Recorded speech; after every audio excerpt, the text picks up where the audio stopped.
It was 2 in the morning on County Line Road, 10 miles outside Fort Bragg, when the world turned into static.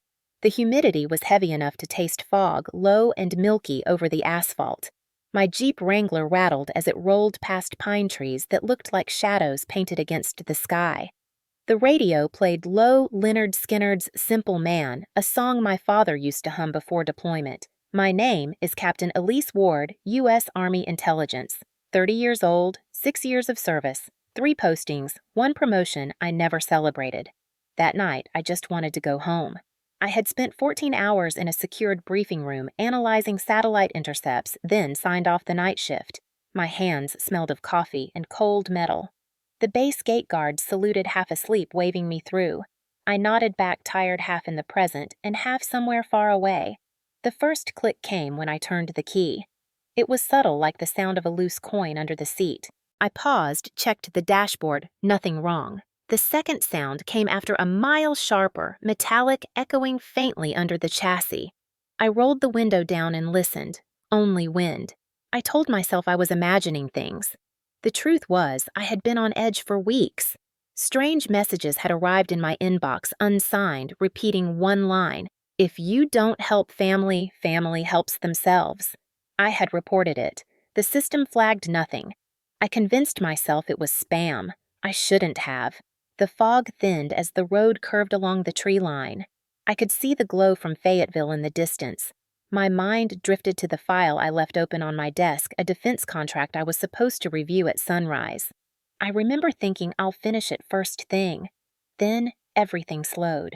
A vibration ran through the pedals, a tremor I felt in my chest before I heard it. The night cracked open. Light. Heat. The steering wheel jumped from my hands, the windshield became a white blur, and the world spun sideways. My body slammed against the seatbelt. The Jeep lifted, then dropped like it had been picked up by invisible hands and thrown into the ditch. Silence followed, thick and absolute. I was still conscious, though the air tasted like burnt plastic and iron.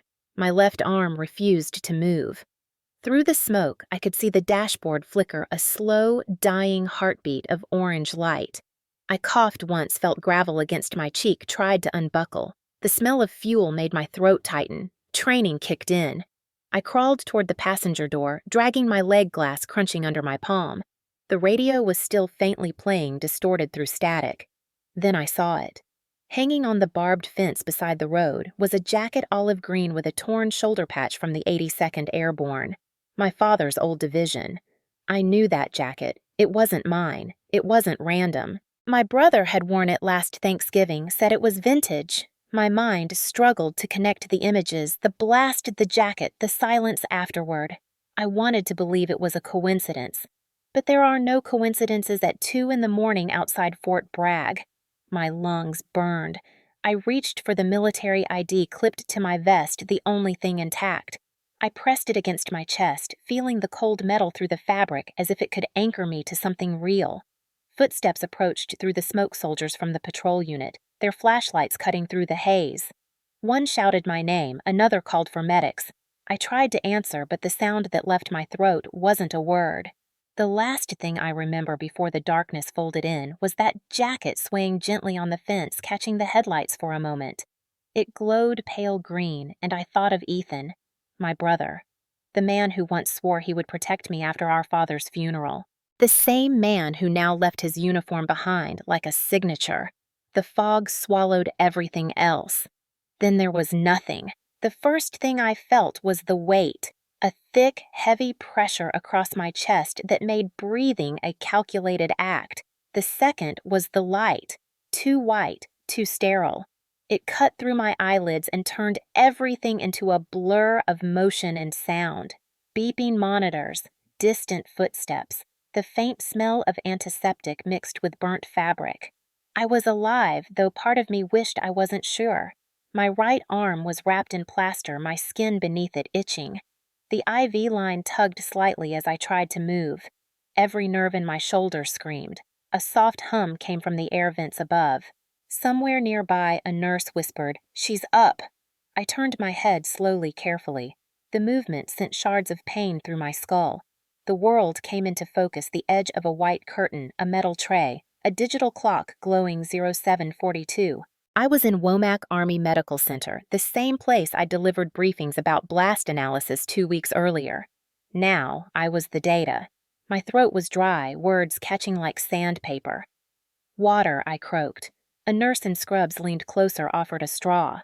Her badge read L, Dorsey, RN. She smiled the way people do when they're trying not to look horrified.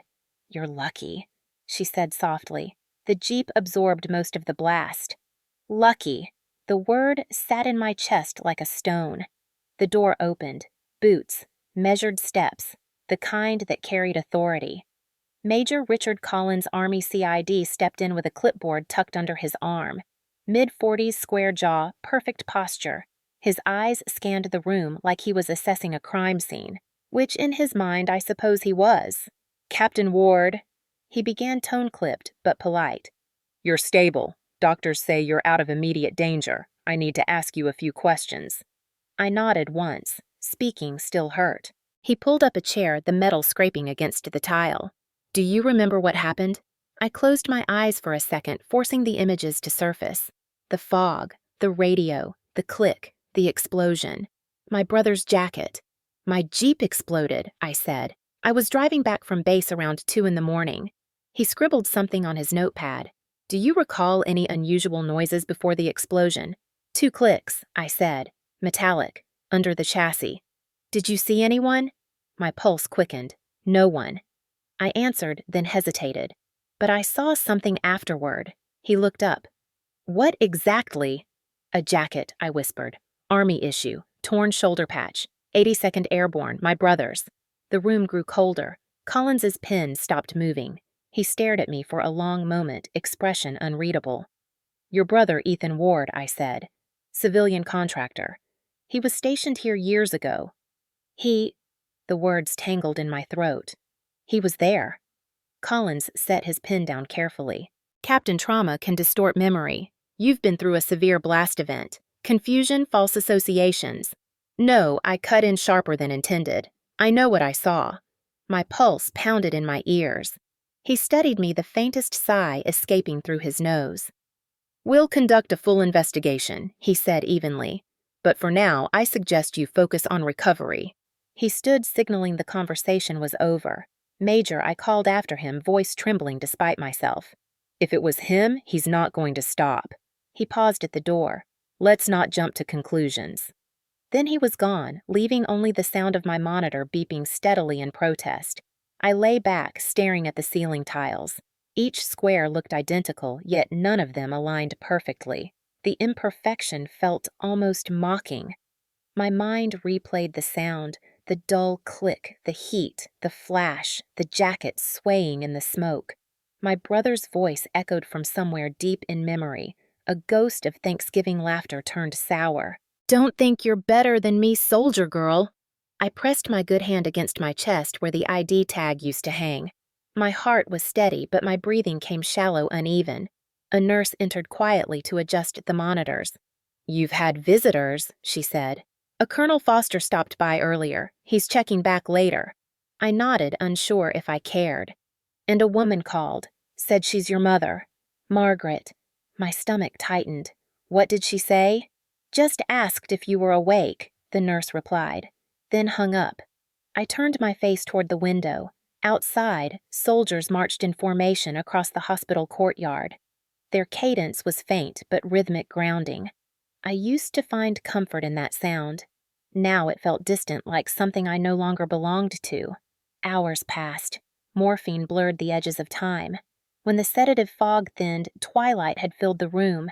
A shadow flickered by the door, Major Collins again. He stepped inside without knocking. "We recovered the Jeep," he said. "No sign of external devices." EOD cleared the site. My throat clenched. "That's not possible." "It's the report we have," he replied. "Sometimes fuel lines rupture, ignite. It happens." "You think I imagined it," I said flatly. He didn't deny it. He just adjusted his sleeves and looked at the chart. "Rest, Captain. We'll talk again tomorrow." He left as quietly as he came. The hum of the machines returned. My reflection in the window looked like a stranger, pale bandaged eyes rimmed red. I whispered to the glass, "You were there, Ethan." The silence answered. Then faintly from somewhere inside my mind a voice. Not real, but close enough to feel. "He warned you, didn't he?" I closed my eyes. The voice echoed again, low and steady, a memory I couldn't place. "He warned you." It looped, weaving through the edges of consciousness until it became impossible to tell whether it was memory guilt or something darker. I gripped the bedsheet, forcing myself to breathe through the pain. I had survived the blast, but something deeper had cracked the foundation between what I knew and what everyone else refused to see. What would you do if no one believed the person who tried to kill you was your own brother? I was 10, the summer my father came back from Iraq the first time. Our house in Wilmington sat 3 blocks from the Cape Fear River, a square white home with green shutters and a flag that never came down even in the rain. My father, Colonel James Ward, believed order was proof of respect. He used to say, "Discipline built character, the way storms built stronger trees." My mother, Margaret, believed in quiet obedience. She wore her faith like a shield, always smiling when she was afraid. And Ethan, my brother, believed the world owed him something for being born first. He was 13, then tall, restless, always testing boundaries the way a dog tests an unlocked gate. I followed rules. He broke them, and somehow he always won. The day he came home from middle school with a busted lip, my father asked who started it. Ethan said, "Some kid called me a liar." My father didn't ask if it was true. He only said, "Then you should have hit him harder." I remember standing at the kitchen counter, the smell of fried chicken thick in the air, watching my father pat Ethan's shoulder with approval. My mother refilled his glass of sweet tea and told me to say grace. That was the rhythm of our house praise for power, silence for peace. Ethan's room was off limits. If I borrowed a pencil from his desk, he would take the batteries out of my flashlight. If I hid my favorite book, he'd find it and tear a page. When I told my mother, she sighed. "He's a boy, Elise. He doesn't mean harm." When I told my father, he said, "Handle your own battles." So I learned to wait. I watched the way my father's jaw tightened when Ethan lied, how he always looked away instead of correcting him. I watched my mother hide the good dishes when Ethan was angry. Observation became survival. One afternoon when the summer air was thick and the cicadas screamed through the backyard, Ethan locked me in the tool shed. I sat there in the dark, knees pulled to my chest, counting minutes by the thud of his sneakers outside. When my father found me hours later, he asked why I hadn't yelled. "You wouldn't have heard me," I said. He just nodded and told Ethan to let me out next time. That night, I stopped expecting rescue. Years later, people would ask me how I could work in intelligence, how I could stay so calm under pressure. The truth was, I'd been training for it my whole life. Every meal in that house was an exercise in containment. Every word had weight. My father's voice filled the space like a command post. "Eat faster. Sit straighter. Don't interrupt." He believed silence was strength. My mother believed submission was survival. And Ethan believed control was love. I remember one Sunday dinner when I accidentally spilled gravy on the tablecloth. Ethan laughed loud, pointing. My father's hand hit the table so hard the plates rattled. He didn't shout. He didn't have to. His stare said everything. Afterward, my mother took me aside, wiped my hands, whispered, "You need to be more careful. Your father works hard." I wanted to ask why no one ever told Ethan the same, but I didn't. I learned to nod, to smile, to absorb. The night before my father's second deployment, he called us into the living room. The TV was off the house, unusually quiet. He stood by the mantel where his medals gleamed under yellow light. "You both need to look after your mother," he said. Ethan puffed his chest like he'd just been knighted. My father rested a hand on his shoulder. "You're the man of the house now." Then he turned to me. "And you, Elise, you watch. You learn. You do what's right, even when no one's watching." I thought he meant fairness. Ethan thought he meant authority. We both carried our versions into adulthood, and they would one day collide. After he left, the house grew smaller. My mother kept busy with church groups. Ethan grew more restless. He started skipping school, sneaking out. When she scolded him, he said Dad made me in charge. When she told my father during his weekly calls, he laughed it off. "He's just a boy," he said. The older Ethan grew, the sharper his temper became. If I challenged him, he'd smirk and say, "Careful little soldier." He called me that for years, half mockery, half warning. I began keeping notebooks lists of things he said, patterns I noticed. I didn't realize I was building dossiers long before I knew the word. One winter afternoon, I came home to find my father's metal case shattered on the floor. Ethan blamed the cat. My mother believed him. I swept the glass and said nothing. But I saw the faint smile at the corner of his mouth, that satisfaction of watching me take the blame without protest. That was the first time I felt anger, not as fire, but as focus. I didn't yell. I just watched, memorizing. I understood then that silence could be sharper than words. The night after I wrote one sentence in my notebook, "Control is a game only until someone learns the rules," it would take 20 years for me to use it. Looking back now from a hospital bed at Fort Bragg, I can still smell the varnish on that kitchen table, hear my father's voice echo through time. Discipline builds character. Maybe it does. Or maybe it just builds cages. The news came on a Tuesday morning in March 2010. Wilmington was gray that day, the kind of quiet that sits on the water before a storm. My mother was folding laundry when two uniformed men arrived at our porch. I was 17, home from school early. Ethan was 20, standing by the window watching the sedan park by the curb. He didn't move until the men reached the steps. They didn't have to say the words. The folded flag in their hands said everything. Colonel James Ward, killed in Fallujah, Iraq. Explosion. Immediate. No survivors. I remember the thud of my mother's knees on the floor, the sound of her breath catching like fabric tearing. Ethan pressed his hand against the wall, staring through it as if he could see all the way to the desert. I didn't cry. My throat was locked tight, my eyes dry. I just kept staring at the flag, wondering if it was the same one he had saluted every morning before he left. At the funeral, the air smelled of gunpowder and salt. The honor guard moved in perfect precision. 7 rifles fired 3 times, the echo rolling through the cemetery like thunder. My mother clutched the folded flag against her chest. Ethan stood beside her jaw, trembling tears cutting down his face. He wept loudly, shoulders shaking. People patted his back, whispered how proud our father would have been. I stood still, hands clasped behind me the way he had taught us during inspections. The flag over the coffin rippled in the wind.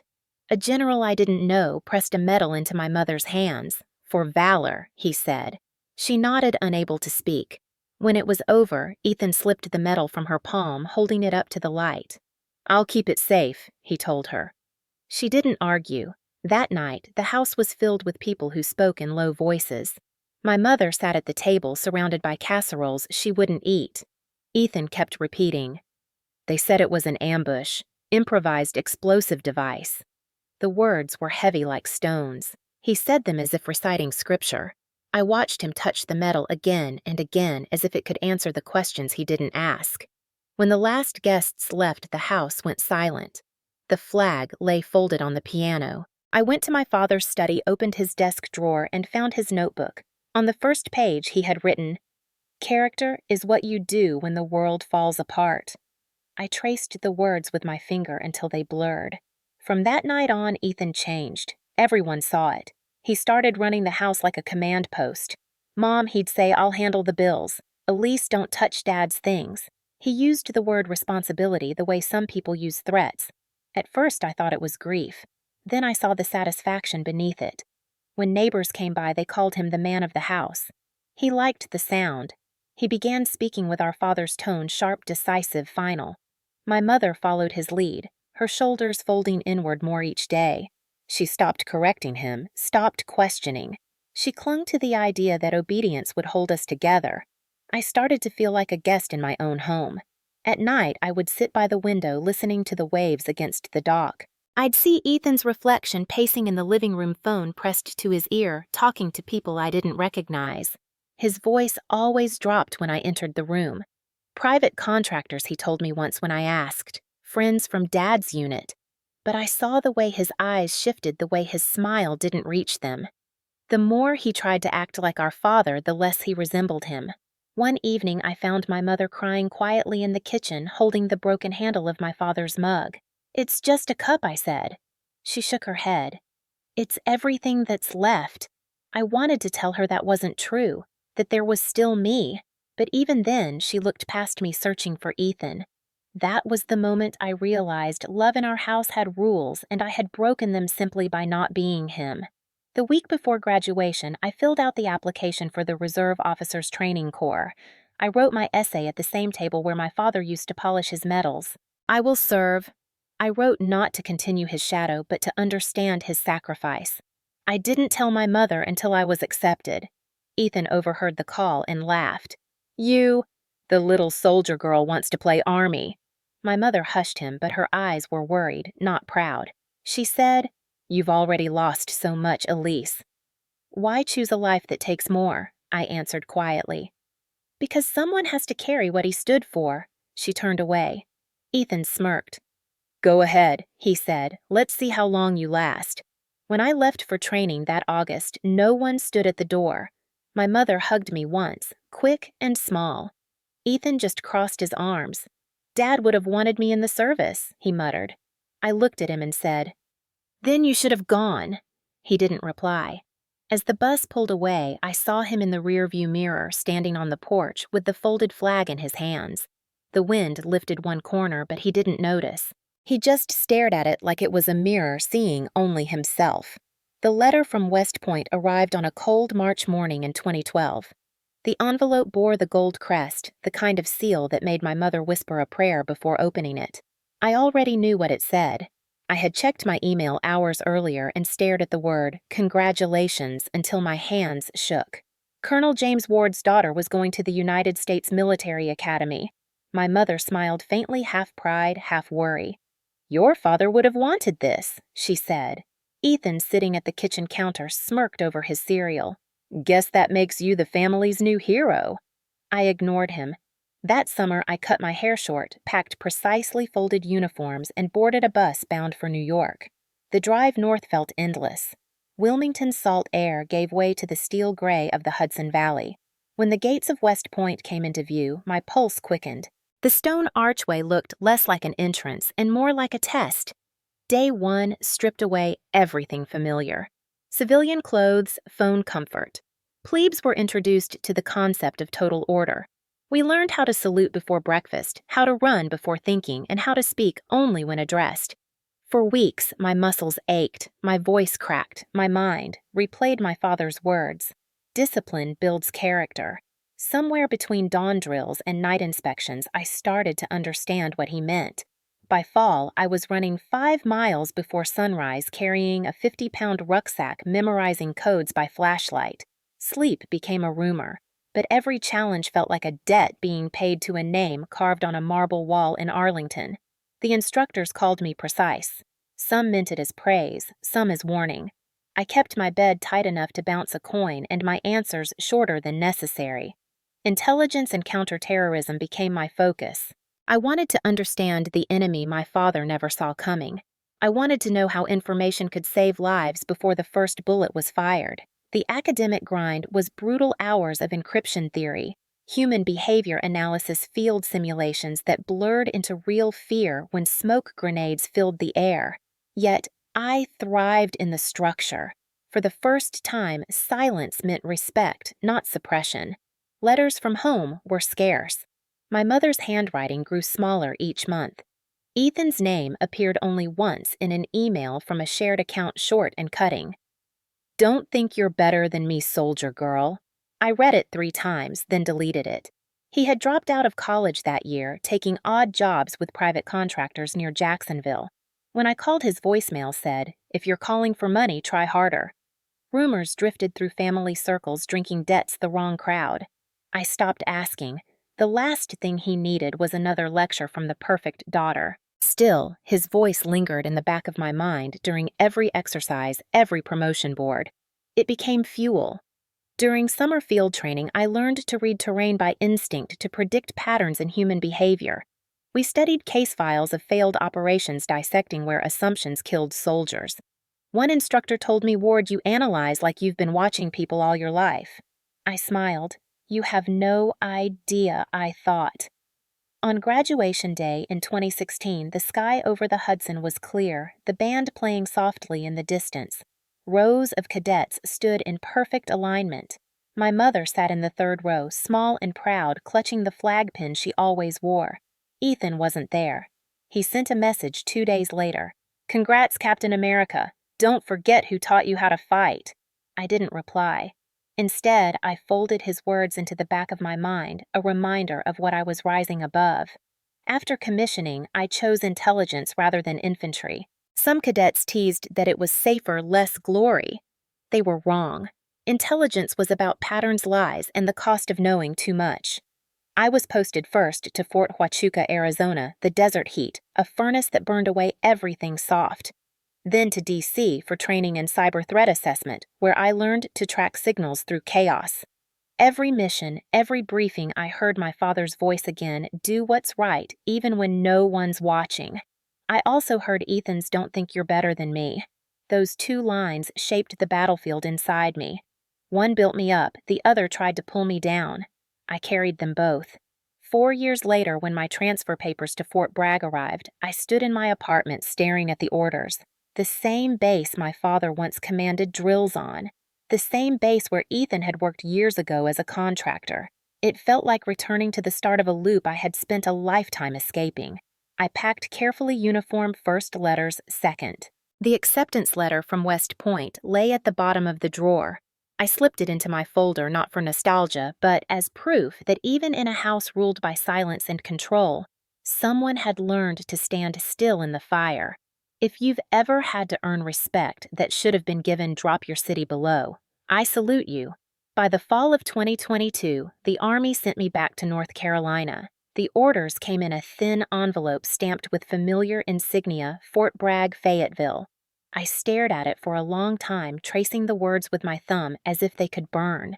6 years, 4 bases, 2 promotions, and somehow every road still led home. Fort Bragg was more than a base. It was a living organism, steel sweat and the smell of pine after rain. Soldiers moved like clockwork convoys, humming through the gates, cadence calls echoing at dawn. I signed my assignment papers, saluted the duty officer, and drove off to find a place that didn't echo too much. I chose a small apartment near Hay Street, tucked above a bakery that opened before sunrise. It had one window facing east and floors that creaked with every step, but it was mine. For the first time in years, I unpacked slowly. No roommates, no shared quarters, no uniform waiting on a rack. Just quiet. Fayetteville was both familiar and foreign, the same Southern politeness hiding stories behind half smiles. People still nodded when they passed a uniform in town, but their eyes had grown tired. War had stretched too long. The first week I visited the old range on post, walked the perimeter where my father once stood during drills. The pines still whispered when the wind came through the air thick with history. I told myself I was ready to face it, that ghosts couldn't follow forever. I was wrong. My mother still lived in Wilmington. Our calls were rare and brittle. She spoke mostly about church groups, the weather, and how Ethan was trying to do better. I didn't ask what that meant. Every conversation ended with the same phrase: "You know he misses you." I didn't know how to answer that anymore. One evening in October, I was sitting at my kitchen counter reviewing a report when the knock came. 3 sharp raps, confident, impatient. I opened the door and froze. Ethan stood there, taller than I remembered, heavier around the shoulders, wearing a leather jacket instead of uniform cotton. His hair was shorter, streaked with gray, his smile too wide to be sincere. "Surprise," he said. I hadn't seen him in almost 3 years. "What are you doing here?" I asked. "Passing through," he said, easily stepping inside before I invited him. "Got a contract meeting at Bragg tomorrow. Figured I'd drop by." He looked around. The apartment whistled low. "Nice place. You moving up in the world, Captain?" "It's temporary," I said. "Everything in this life is," he replied, glancing at the framed photo on the shelf, our father in uniform. Sunlight reflecting off the metal pinned to his chest. Ethan reached out, touched the frame with one finger. "He'd be proud, you know." "Would he?" I asked. The air between us shifted. He shrugged, moved to the counter, opened the fridge without asking. "You got beer?" "No." He laughed. "Of course not." "Still straight as a rifle barrel." He grabbed a bottle of water instead, twisted the cap, and leaned against the counter.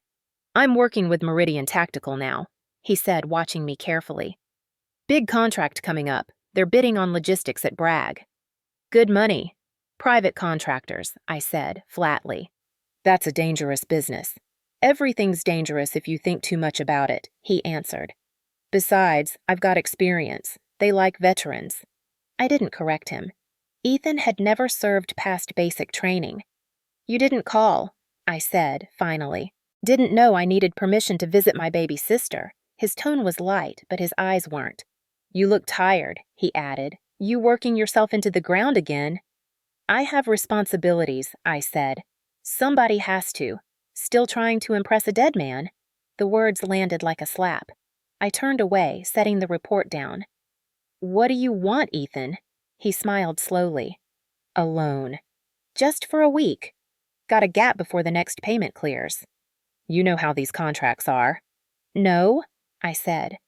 I don't. You've got savings right. Officer pays good. I just need $5,000. That's not happening. His jaw tightened. You always were Dad's favorite. I met his stare. No, Ethan. I was just the one who listened. For a long moment, neither of us moved. The hum of the refrigerator filled the silence. Then he set the water bottle down with deliberate care. You think you're better than me, he said. You think that uniform makes you pure. I think it reminds me of who I'm not, I replied. His eyes hardened, a flicker of something mean behind them. You'll regret this. Is that a threat? It's a promise, he said quietly, then smiled again like he'd just made a joke.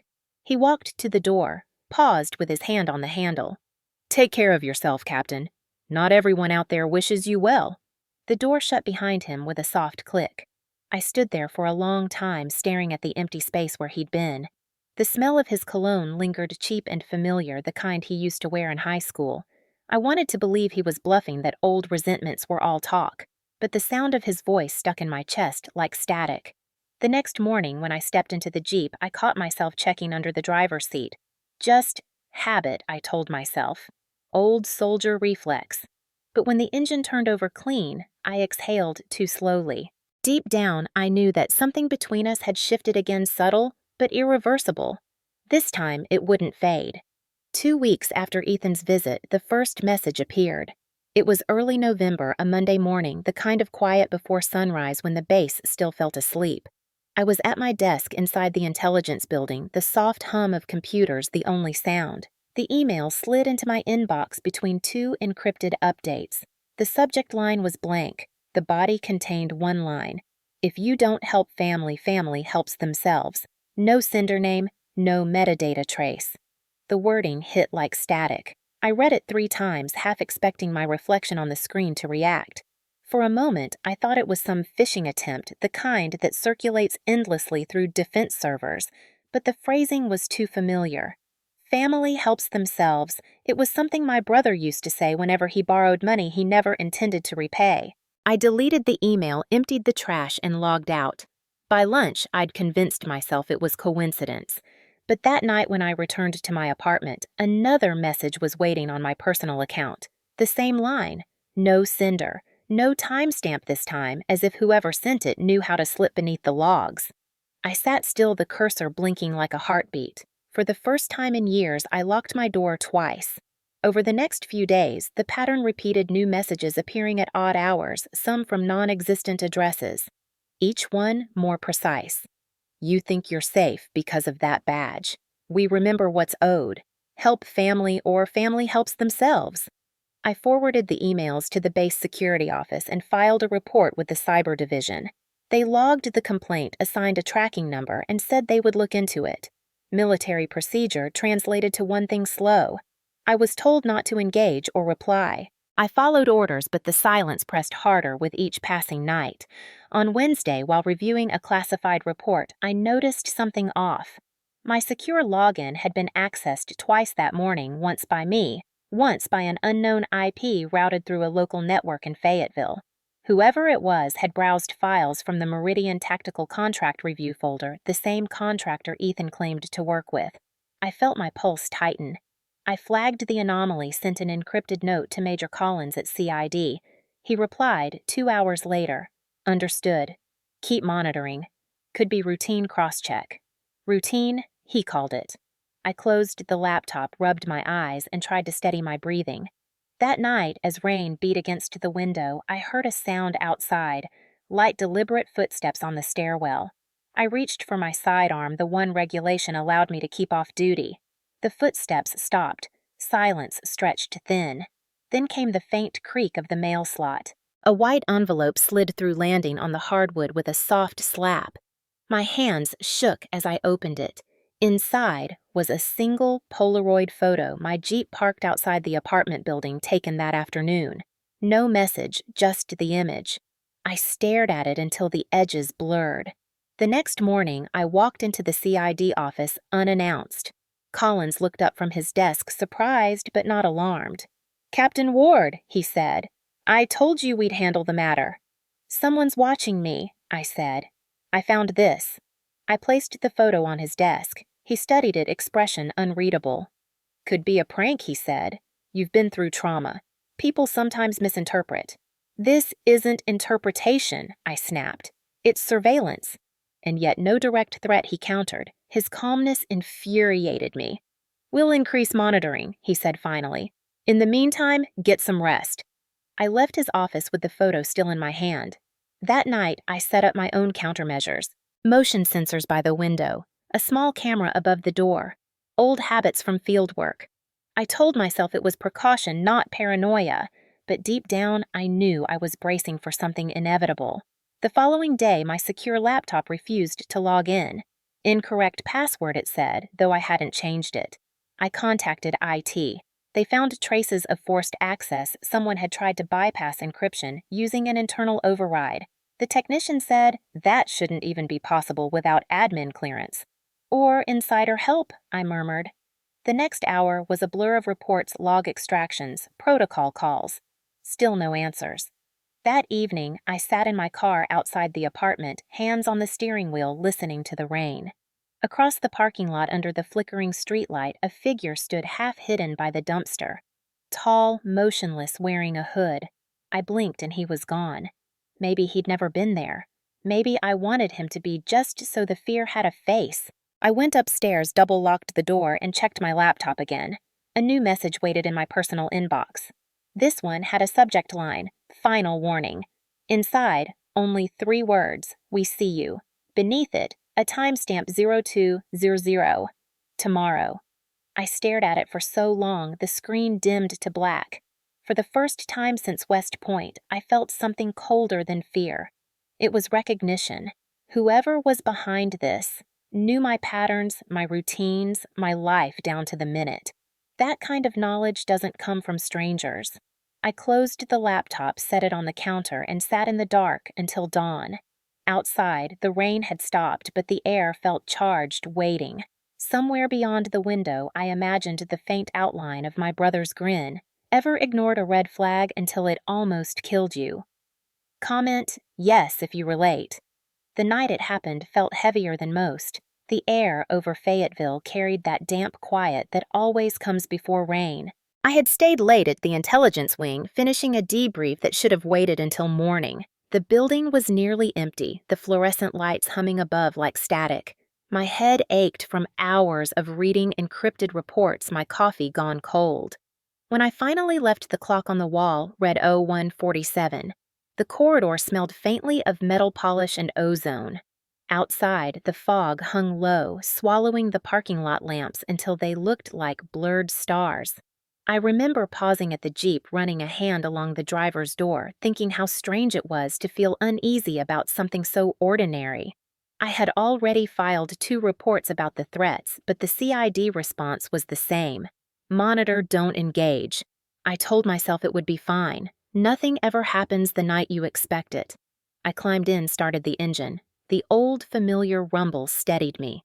The radio came on automatically, Leonard Skinner's Simple Man filling the silence, soft and almost comforting. I shifted into drive, rolled out through the checkpoint, nodded to the half-asleep guard. The air outside the gates tasted of pine and diesel, that unmistakable scent of Fort Bragg at night. For a few miles, it was peace, empty road. No headlights behind me, no movement but the rhythm of the wipers smearing condensation off the windshield. Then came the first sound. a faint click beneath the floorboard, quick enough to question if I'd imagined it. I slowed, slightly listening, but the Jeep rolled smooth. Maybe a rock. Maybe my nerves. My mind whispered the same phrase over and over. We see you. I reached the stretch along County Line Road, the trees crowding close fog thickening until the world narrowed to 2 lanes of gray. The dashboard clock blinked 0201. Another click, louder this time, metallic. I tapped the brakes, leaned forward. The song on the radio cracked with static, the signal breaking into fragments of white noise. My pulse climbed. I knew the sound now, though I didn't want to. There's a certain timbre to metal under tension, a prelude to rupture. I'd heard it in training footage years ago, detonation triggers recorded in slow motion. I eased the car to the shoulder, shifting into park. For a heartbeat, nothing. Just the ticking of the engine, the whisper of wind through pines. Then I smelled it, faint but distinct, the sharp chemical sweetness of plastic explosives mixed with gasoline. The human mind can deny what it sees, but never what it smells. I reached for the door handle, heart-hammering muscles locked between movement and disbelief. In that split second, instinct fought reason. If I was right, getting out might trigger it. If I was wrong, staying would. I remember the sound my breath made in that small space, short and shallow, a countdown I couldn't stop. I looked at the rearview mirror, saw only fog. Then the world split apart. The explosion didn't sound like thunder or fire, it sounded like time breaking. A blinding flash swallowed everything. The windshield became shards suspended in light. The steering wheel tore from my grip. The Jeep lifted off the ground, weightless, turning mid-air. For a heartbeat, I was floating, detached from gravity and fear, watching pieces of glass orbit around me like stars. Then came impact, the scream of metal folding, the burn of the seatbelt digging into my collarbone, air crushed out of my lungs. The Jeep landed upside down in the ditch, engine hissing. The radio spat static, the same broken song still echoing under the noise. I tasted blood, felt heat against my legs, saw smoke curling from the dashboard. My left arm refused to move. The world narrowed to the flicker of fire licking across the hood. I had seconds, maybe less. Training took over. Assess, act, escape. I dragged myself toward the passenger side glass, biting through fabric. My shoulder screamed, but I kept moving. I could hear the metal creak under strained smell fuel leaking onto the wet ground. Every breath carried the sting of burning rubber. The door was jammed. I kicked once, twice it gave way halfway enough to crawl through. The cold night air hit like water. I pulled myself out, collapsed onto the dirt. Coughing lungs, raw. Behind me, the Jeep sputtered a wounded animal refusing to die. I rolled onto my back, staring up at the fog, disoriented. The moon was hidden, the world reduced to smoke and sound. Somewhere far off, a siren wailed. My hands trembled as I patted my uniform pocket, searching. The military ID tag had been clipped to the visor above the seat standard placement. Through the haze, I saw it hanging by its chain, swinging in the glow of the flames. My father's words came back to me unbidden. Character is what you do when the world falls apart. I crawled back toward the wreck, the heat searing my face. The metal groaned, threatening collapse. I reached through the broken window, fingers brushing the edge of the tag. It was hot, sharp against my skin, but I gripped it anyway, yanking it free. The Jeep shuddered a final gasp before the fire swallowed the front end. I stumbled backward, clutching the tag against my chest. My vision blurred. I dropped to my knees, the ID imprinting its cold edge into my palm. The ground beneath me vibrated with aftershock, faint but constant, as if the earth itself hadn't finished exhaling. I could hear shouting now, voices, boots thudding against wet asphalt. Someone called my name. I tried to answer, but no sound came. My last clear thought before darkness folded over was that the tag felt heavier than it should, as if every ounce of honor and failure in my blood had settled into that single piece of metal. When I woke later, they told me I was lucky. But luck has a taste, and that night it tasted like smoke and fear and the bitter certainty that someone I loved had meant for me not to wake at all. The days after the explosion blurred together a haze of morphine formal statements and the sterile scent of antiseptic. CID officers came and went, their boots squeaking against the hospital floors. They asked the same questions in slightly different ways, as if wording might change my memory.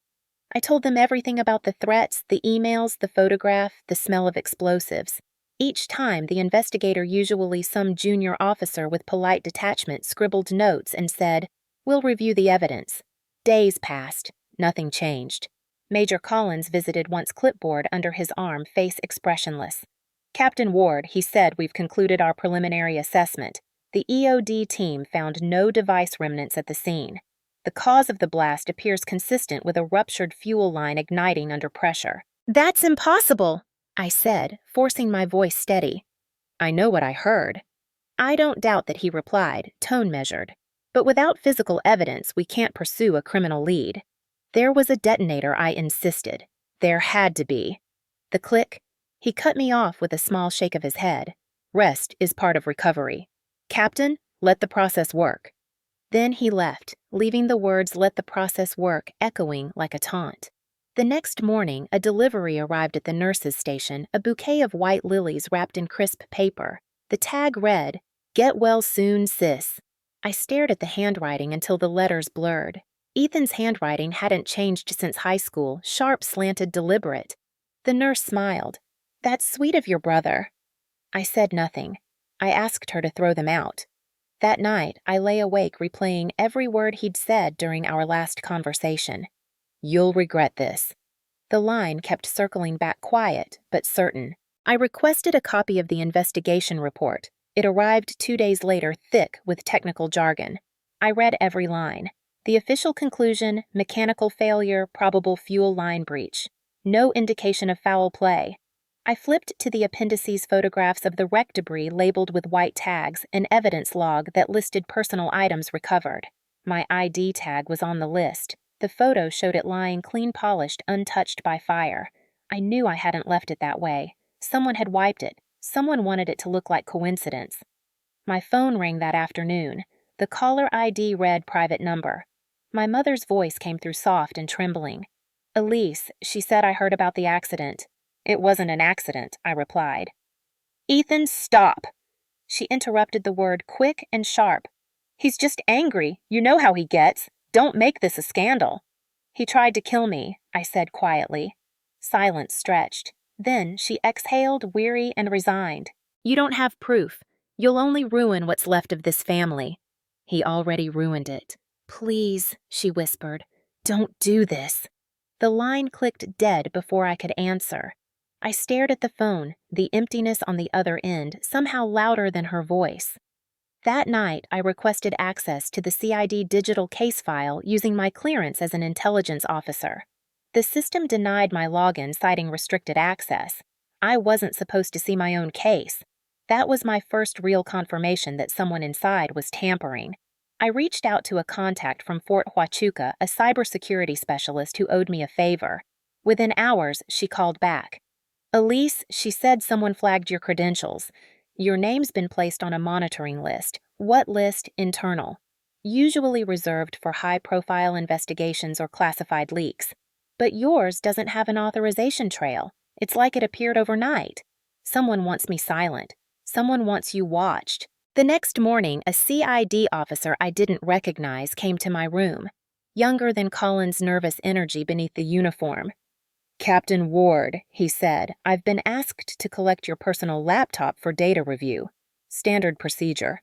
I studied his badge. "No nameplate, just CID support. Who sent you Major Collins's office?" He replied too quickly. "It's routine. Then, you won't mind if I call him to confirm?" His face stiffened. "That won't be necessary." "It will be," I said. He hesitated, then muttered, "Suit yourself," and left. I knew then the system wasn't slow, it was compromised. Someone was protecting Ethan, and they had reach inside military channels. Maybe Meridian Tactical, maybe someone higher. By the time the sun dipped below the pine trees outside Womack, I'd already made my decision. If they wouldn't find the truth, I would. I requested early discharge under psychological stability observation, a polite way of saying I wanted out before they buried the file deeper. Collins approved it within hours. Too easily. Before leaving, I checked my hospital locker, the folder containing my initial report missing. Only my father's medal remained still pinned where I'd left it. I pocketed it, felt the cold metal against my skin. A reminder that some things worth fighting for had to be fought alone. As I signed the release papers, the nurse asked gently, "Heading home?" "Captain, something like that," I said. But home wasn't a place anymore. It was a direction toward whoever thought erasing evidence would erase me. The day I left the hospital, I didn't go home. I drove straight to the Fayetteville Library parking lot, connected my military laptop to a secure tether, and opened a new encrypted workspace. I called it Operation Glass Shadow. It wasn't official. It didn't exist on any Army network. But it was real enough for me. The name came from an old training manual phrase: glass reflects everything, even the person looking through it. I would need to see without being seen. First rule: start with the facts no one could erase. I downloaded the last 30 days of my own login logs, tracing every unauthorized access attempt. 3 IP addresses appeared repeatedly, all routed through a civilian server registered to a shell company in Raleigh. I cross-referenced the address. The company didn't exist, but its hosting account was linked to a defense contractor email at meridiantactical.us, Ethan's supposed employer. My chest tightened. Meridian Tactical had been under federal review years ago for supply chain irregularities, a polite phrase for illegal weapon transfers. The investigation disappeared without conclusion. I knew now who had buried it. I wasn't looking at a single man's grudge anymore. I was looking at a network. I set up layered surveillance mirror servers to capture metadata traffic relays to trace digital fingerprints through public nodes. I used tools I hadn't touched since counterintelligence school, the kind of tracking that blurred legality but served truth. Each night, I returned to the apartment curtains, drawn the soft whir of the fan mixing with the clatter of keys. Sleep came in fragments. Fear had turned into focus. By the third night, the patterns emerged. Meridian Tactical's internal transfers showed recurring payments to a consultant named E. Ward. Amounts varied $3,000 here, $7,000 there, all processed through an offshore intermediary labeled Horizon Partners Limited. I followed the money trail until it circled back to a Department of Defense procurement file, redacted but traceable. Ethan wasn't just contracting. He was facilitating illegal transfers materials, marked for disposal, resurfacing, and training shipments to private buyers. The same type of materials that could make a Jeep vanish off the road. My stomach turned cold. I backed up the data onto an external drive and hid it inside the lining of my duffel. I'd learned long ago that digital trails could be wiped faster than memories. At dawn, I returned to the base under the pretense of visiting a colleague. I walked past the same security gate where I'd driven through hours before the blast. The guards nodded, unaware that the woman walking past them was gathering evidence against her own blood. Inside the intelligence building, I borrowed access to a restricted database under the guise of incident follow-up. My clearance still worked. Apparently, no one had flagged my status yet. I ran Meridian Tactical through the internal contractor audit system. 2 red flags popped up pending compliance review: suspended credentials for one regional consultant whose file had been anonymized. I clicked deeper. The original record flashed for less than a second before vanishing, overwritten by a black screen. But I caught at a file tag: Ward Ethan J. My pulse slowed to a deliberate rhythm. Proof was no longer abstract. It had a name, a timestamp, and a system trying to hide it. I printed the data trail onto a thermal sheet, folded it neatly, and slid it into the inside pocket of my uniform jacket. When I left the building, the morning sun hit my eyes like interrogation lights. Fayetteville looked the same, but the air felt different, sharper, thinner. That afternoon, I drove to Wilmington, keeping off the interstate, using back roads through the long corridors of pine. The distance felt shorter than I remembered. The house on Oleander Drive hadn't changed. White siding, clean porch, the same wind chime that sang in uneven notes. My mother opened the door before I knocked. She looked smaller, fragile in the doorway, surprise etched on her face. "Elise," she whispered. "You shouldn't be driving." "I'm fine," I said. "I just needed to talk." "He's not here," she blurted. "Ethan's gone to Charlotte for work." Work? The word tasted wrong. I stepped inside, eyes scanning the room. My father's photo still hung above the mantel, his eyes watching like he was waiting for me to finish something he couldn't. My mother wrung her hands. "You're scaring me," she said. "The police said it was an accident. They were told to," I replied. "By who?" she asked softly. "The people who paid him." Her eyes widened, confusion and fear colliding. "Elise, he's working for Meridian Tactical. They move weapons under fake training contracts. I have records." She shook her head. "No, he wouldn't." "He would," I said, and he did. I took the thermal sheet from my pocket and placed it on the table. Numbers, codes, and his name glared from the page. My mother stared as if it were written in another language. "He's my son," she whispered. "He's my brother," I answered, "and he nearly killed me." Her hand trembled as she reached for the chair. "Please stop this," she said. "You don't understand what you're doing." I wanted to argue, but exhaustion had replaced anger. "I understand perfectly," I said quietly. "I'm doing what he never could, telling the truth." I left before she could reply, the door closing behind me with the finality of a gavel. Back in the car, I stared at the dashboard clock ticking toward dusk. For the first time since the blast, the fear wasn't about dying. It was about what would happen if the truth died first. I started the engine, pulled into traffic, and drove toward Fort Bragg again. In the rearview mirror, the house shrank to a speck, and I realized something that chilled me more than the evidence ever could. Ethan didn't need to erase me from the world. He only needed to convince everyone else I was unstable. And judging by the way Collins and CID had handled the case, he'd already begun. Ever found proof that made your blood run cold? Hit like if you've been there. The drive back to Wilmington felt like driving through memory itself, every mile dragging ghosts out of the fog. The flat highways of eastern North Carolina stretched endlessly, bordered by pine forests that looked the same as when I was 16, staring out of a bus window on my way to West Point. I had promised myself I'd never come back. But there I was again, my hands tight on the steering wheel, the faint smell of smoke still clinging to the fabric of my uniform jacket. The white house on Oleander Drive appeared just as I'd left it years ago. Crisp paint trimmed hedges the flagpole out front with a faded American flag that hadn't flown properly since my father's funeral. The porch light was on.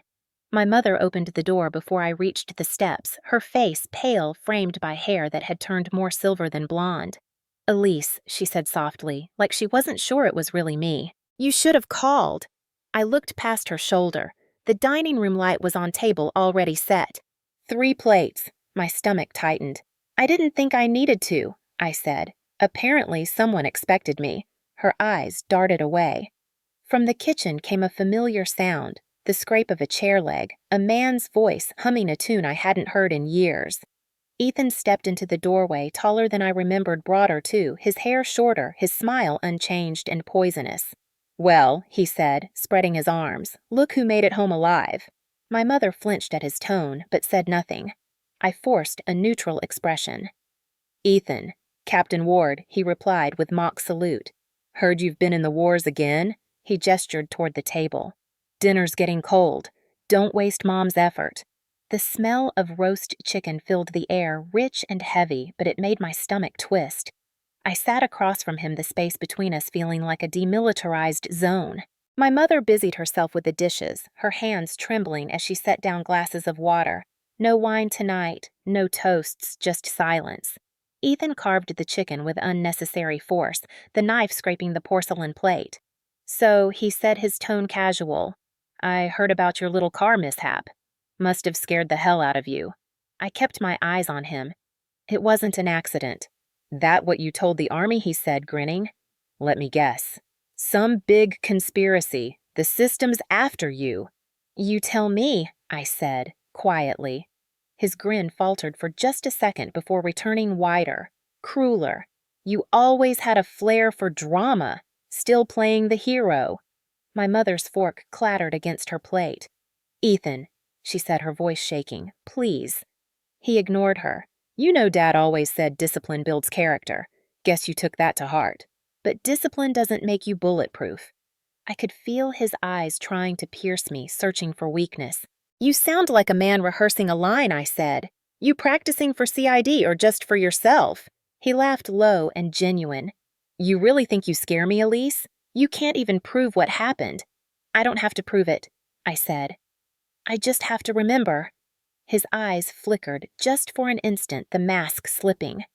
Careful, he said, his voice dropping an octave. Don't point a gun if you can't pull the trigger. My mother's breath caught. Her hands tightened around her napkin until it tore. The air in the room thickened with unspoken history. Every rule, every silence, every moment of survival from our childhood lived inside that pause. I pushed my chair back slowly. Dinner's over, I said. Elise, please, my mother whispered. We can talk? No, I said, meeting her eyes. You can't talk to a man who enjoys the sound of fear. I stood, leaving the plate untouched. Ethan leaned back, smirking. Running away again, soldier girl. I turned toward him. Not running. Recording. He froze for half a breath, confusion flickering across his face. I didn't elaborate. I walked down the hallway toward the back of the house, pretending to head for the restroom. The carpet felt the same, soft, silent complicit. His old bedroom door was ajar. Inside, everything was too neat for a man like Ethan. The bed made the desk organized, a faint smell of cologne in the air. On the desk sat a sleek black laptop, the Meridian Tactical logo embossed on the corner. Next to it, a silver USB drive half tucked under a notepad. I slipped it into my pocket with a steady hand. Years of intelligence work had taught me one truth the most damning evidence often hid in plain sight. I heard footsteps in the hall. My mother's voice called softly. Elise? I stepped out, face calm. Just needed some air, I said. She looked relieved, unaware that I'd just taken the one thing her son never meant anyone to see. Ethan was still at the table, smirking. Back so soon? Just checking the locks, I said. He laughed loud and hollow. You never did trust anyone, did you? Not anymore, I said. I picked up my jacket and turned toward the door. My mother followed, voice trembling. Elise, please don't make this worse. I paused on the porch, the humid night pressing against my skin. It's already worse. Mom, I said softly. You just don't want to admit it. I walked to my car without looking back. When I started the engine, my reflection in the rearview mirror looked older, harder, a soldier stripped of illusions. As the house disappeared behind me, I gripped the USB in my pocket. It was warm from my hand, small but heavy, the kind of weight that could change everything. For the first time, I wasn't just surviving the war inside our family. I was about to fight it. The USB drive was small, silver, unmarked, ordinary enough to disappear among pens and paper clips. But I knew before I opened it that nothing inside would be ordinary. Back in my apartment, I inserted it into an isolated terminal, air-gapped, no Wi-Fi, no cloud sync. The screen lit with a single folder titled Operations. Inside were sub-files labeled Test Logs, Consultant Payments, Material Inventory, and one innocuous-sounding PDF Field Evaluation, Explosives, Confidential. I clicked. Rows of payment records filled the screen, each tagged with vendor codes and item descriptors that no civilian would understand. RDX composites, C4 samples, debt cord rolls. At the bottom was the authorization signature, E. Ward, Contractor Liaison, Meridian Tactical. My breath caught. My brother wasn't just linked to Meridian. He was the transaction point between their shipments and a military testing division. Each invoice was signed off by a secondary verifier, someone inside CID's Procurement Oversight Branch. That explained the missing evidence, the vanished file, the silence. It wasn't just Ethan. It was a chain. I copied every document, compressed it into an encrypted archive, and labeled it GS-01. Then I did what procedure demanded. I brought it to Major Collins. He was in his office when I arrived, the blinds half closed against the late afternoon sun. The smell of coffee and paper hung thick. Captain Ward, he said, gesturing to the chair across from him. I was just reviewing your discharge papers. Something I can help with. I placed the USB on his desk. You can start by opening that. He studied my face for a moment before plugging it in. The files opened automatically. I watched his eyes move line by line, the calm professionalism draining slowly into disbelief. Where did you get this? He asked. From my brother's laptop, I said. You'll find the proof of every illegal transfer Meridian has run through Fort Bragg's channels in the last year. He leaned back, exhaled slowly. You realize what this means. It means CID's been compromised, I replied. He hesitated, then nodded. I'll take this up the chain. But you understand this doesn't leave this room. I'm trusting you, Major, I said quietly. Don't make me regret it. For the first time, his expression softened. You've done the right thing. He promised he'd forward it to the division chief by morning. I left the office feeling something close to relief, fragile but real. Maybe finally someone was listening. The next day, I received an automated notice from the Secure Evidence System case file number B2473, data transfer acknowledged. Then silence. No meeting, no debrief, no call. By evening, unease had replaced hope. I logged into the internal tracking database and searched the case number. The file was gone. Not deleted, erased. The record field read null, no data available. It was as if the report, and by extension, the evidence had never existed. I drove straight back to CID headquarters, stormed into Collins's office. The blinds were drawn again, the air stale. He looked up calmly, too calmly. Captain Ward, he said I thought you were on recovery leave. Where's the file, I demanded. What file? Don't, I snapped. You know exactly which file. The Meridian report. He opened a folder, flipped through papers that were clearly blank placeholders. There's been a system malfunction, he said. We're restoring backups. His tone was mechanical. Rehearsed. No, I said. Someone deleted it manually. It takes two-factor clearance to wipe a chain-logged report. That's division-level access. He didn't deny it. He just folded his hands. You're digging into things that have nothing to do with your incident. My incident. The word stung. A car bomb isn't an incident, Major. It's an attempt on my life. And what proof do you have now? He asked softly. I stared at him, realization settling like ice. You, I said. You're part of this. He didn't flinch. Careful, Captain. Accusations like that can end careers. Not mine, I said, not anymore. I snatched the USB from his desk and left without another word. As I reached the hallway, I heard him call after me, "You should think about what you're risking." I didn't look back. That night, I went through every copy I had made, verifying each checksum. The data was intact. But something else caught my eye, an internal memo embedded within one of the Meridian payment folders. It listed liaison officers at several military installations, including Fort Bragg. One name stood out, Collins RM Senior Oversight Liaison. My hand went cold around the mouse. The man who promised to deliver my evidence up the chain was the one signing off on Meridian's operations. I sat in the dark, the laptop's glow reflecting in the window. Outside, the city lights shimmered like coded signals, each one a warning I'd failed to see earlier. I realized the scope was far wider than my brother's betrayal. Ethan wasn't clever enough to orchestrate this alone. He was a tool, a pawn in a network that had learned to hide behind military protocol. They used family connections, plausible deniability, and bureaucracy to erase anyone who came too close. For the first time since the explosion, I felt something colder than anger clarity. This wasn't about vengeance anymore. It was about exposure. I recorded a private message to myself, a digital note I would hide within the data packet.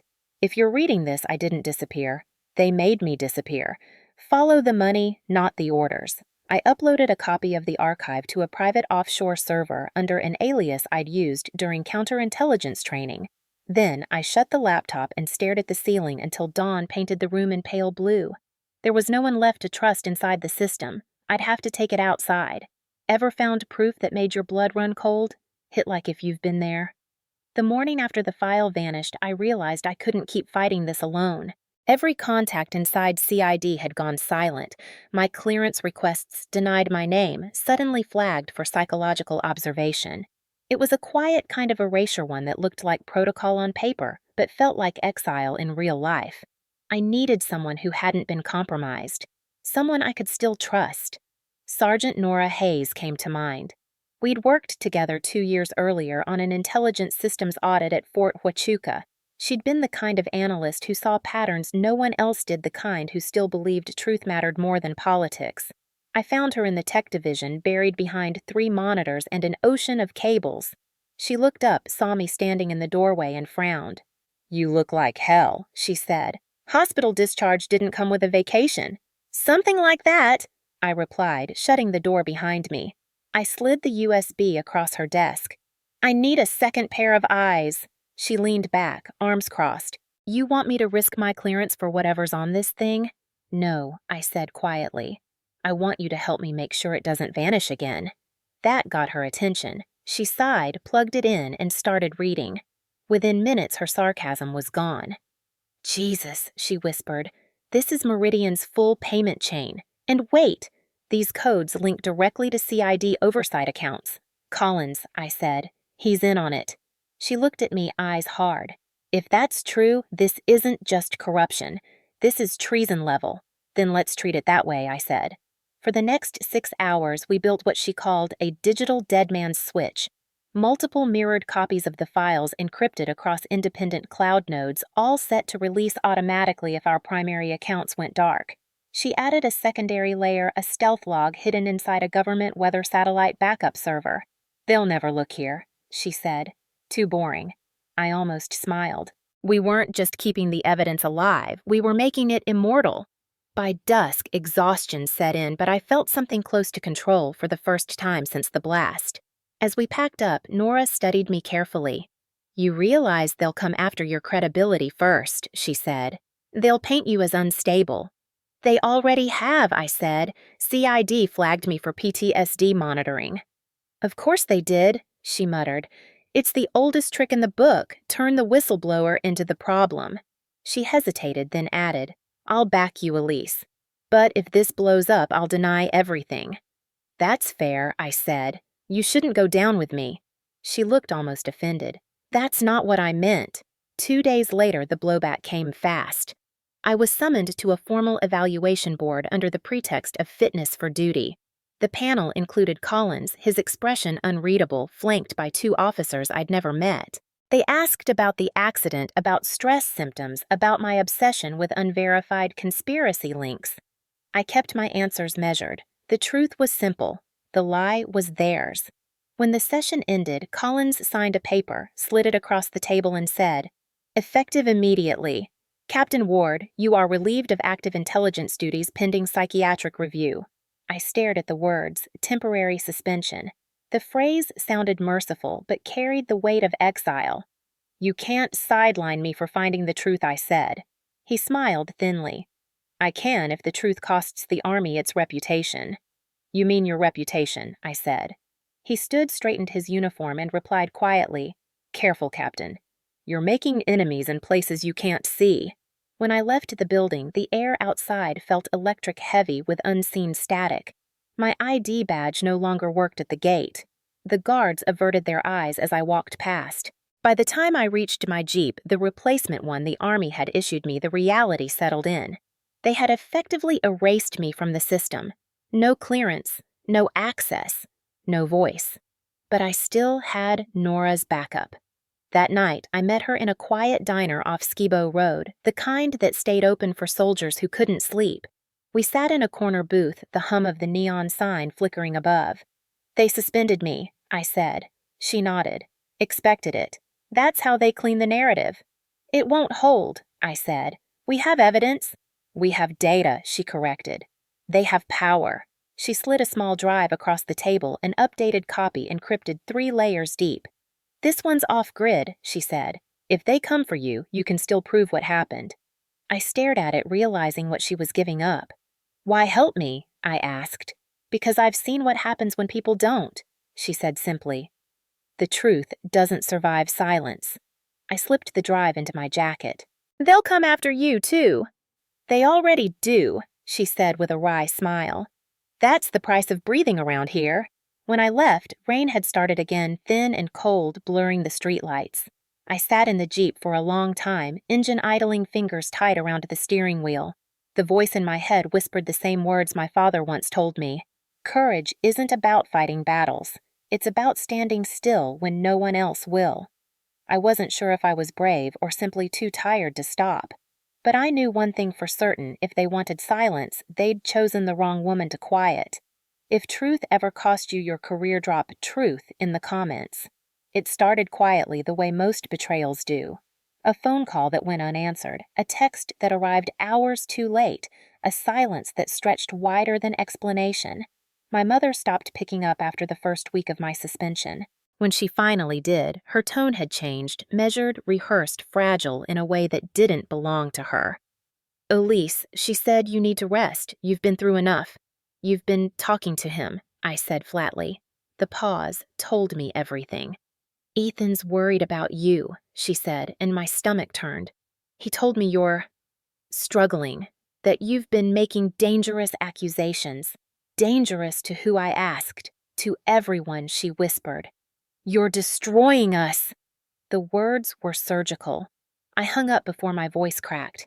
For hours afterward, I sat in my apartment staring at the wall, listening to the ticking of the clock and the distant hum of traffic outside. The rhythm matched my heartbeat, too fast, too sharp. I'd seen psychological warfare before, but it was different when it came wrapped in a mother's voice. By the weekend, the gossip had spread through the base like smoke. A captain on psychiatric review, rumors about trauma-induced paranoia. People who used to nod in the hallway now looked away. Ethan didn't need to fight me openly. He just had to rewrite the story. He knew exactly how the army machine worked. Image over integrity. Silence over scandal. If you discredit the source, the truth dies on its own. And my mother, whether she meant to or not, had become his amplifier. A week later, I received a message from her number. It was short, simple, devastating. "Please stop. You're destroying us." No greeting, no signature, just that. I stared at the screen until the letters burned into my eyes. For the first time since the blast, I cried not from pain, but from the realization that my family had finally chosen their version of peace over mine. That night, I drove aimlessly around Fayetteville, the city lights blurring through the windshield. The radio stayed off. I needed silence, but not the kind that heals, the kind that tells the truth. I parked near the training field, the same one where I'd first reported for duty years ago. The asphalt glistened with rain, and the air smelled like wet earth and jet fuel. I rested my forehead against the steering wheel and closed my eyes. My mind kept replaying her voice. "You're destroying us." I reached into the glove compartment, pulled out an old audio recorder, one I used during field training for debrief logs. Out of instinct, I pressed play. A crackle of static filled the car, then a familiar voice, my father's. I'd forgotten I still had one of his old recordings saved. It was from years ago, a speech he gave to new cadets at West Point. "Never confuse peace with silence," he said, his voice steady, carrying the weight of every battlefield he'd ever walked. Silence can look like calm, but it's the kind of calm that rots from the inside. I closed my eyes and let the words wash over me. That line had once been in my compass, but somewhere along the way I'd mistaken endurance for strength. I thought surviving was enough. It wasn't. I sat there until the rain turned from drizzle to downpour, streaking across the windshield like veins of light. Every part of me ached, from the fractures in my ribs to the weight pressing behind my eyes, but the ache felt useful, real. It reminded me I was still alive, and that meant I could still fight. For months, I had played defense reporting, documenting, hoping someone else would do what was right. But every system I trusted had folded under pressure. The only path left was exposure. Not whispers, not back channels, public, undeniable truth. By dawn, the decision was made. I drove home, opened the laptop, and reactivated the encrypted folder Nora and I had built. I reviewed every file, every timestamp, every payment record with Ethan's name. Then, I recorded a video. The camera flickered on its red light, small but solid. I looked straight into the lens and said, "My name is Captain Elise Ward, U.S. Army Intelligence. I have evidence of corruption within Meridian Tactical and its connections to internal CID oversight, the same network that tried to cover an attempted murder against me. If this reaches you, it means they tried to stop me again." I spoke calmly, without anger, without tears, just truth, the kind that cuts clean. When I finished, I encrypted the video into a data bundle with the documentation and scheduled it for automatic release to multiple news outlets if I didn't cancel within 72 hours. It was a move that couldn't be undone, but I no longer wanted it undone. The clock was ticking, but this time it was mine to set. Later that morning, I went to the mirror. The reflection staring back didn't look like the woman who'd once believed the system could fix itself. My uniform still hung in the closet clean and pressed untouched since the suspension. I pulled it out, smoothed the sleeves, and pinned my father's medal just above the heart. The metal was cool against my skin. Grounding. Before leaving, I played the recording one more time. My father's voice echoed softly through the room. "Peace built on silence isn't peace," he said. "It's surrender." I turned off the player, pocketed the USB Nora had given me, and walked out the door into the pale morning light. Ethan had built his power on fear and manipulation the same way the system around him had built its shield of secrecy. But I was done whispering into the dark. The next move would be loud, deliberate, and public. For the first time in months, I felt the quiet shift, not empty, but ready. By the time the sun rose over Fort Bragg the next day, the plan already had a name: Operation Exposure. It wasn't official, but it was precise, layered, and built on the same intelligence protocols the Army had taught me to use against enemies overseas. Only this time, the target was inside the walls I'd sworn to protect. I knew one thing for certain: if I failed, I'd lose my career, maybe my clearance, maybe my freedom. But if I succeeded, I'd burn through the web of silence that had shielded Ethan and his network. There was no middle ground left.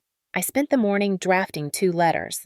The first went to the Fayetteville Observer, the local paper with reporters who'd covered military investigations before. The second went to Army Times, the one publication too visible to suppress quietly. I used a disposable account masking my digital footprint through multiple relay servers Nora had set up weeks earlier. Each message included redacted versions of the Meridian Tactical Payment records, the CID liaison list, and the scanned copies of Ethan's contracts. The subject line of both was identical: internal corruption within defense procurement evidence attached. I didn't sign them. I didn't need to. The facts spoke louder than any name could. Once sent, I watched the encrypted messages vanish into the queue out of my hands, out of my control. There was something liberating about it, like exhaling after holding your breath too long. But the second half of the plan was more dangerous. I'd discovered through a contact at Operations Command that Meridian Tactical's leadership would be attending a closed meeting at the Officers' Hall that Friday, presenting a Defense Efficiency Partnership proposal. On the guest list, buried among the contractor names, was Ethan Ward, consultant.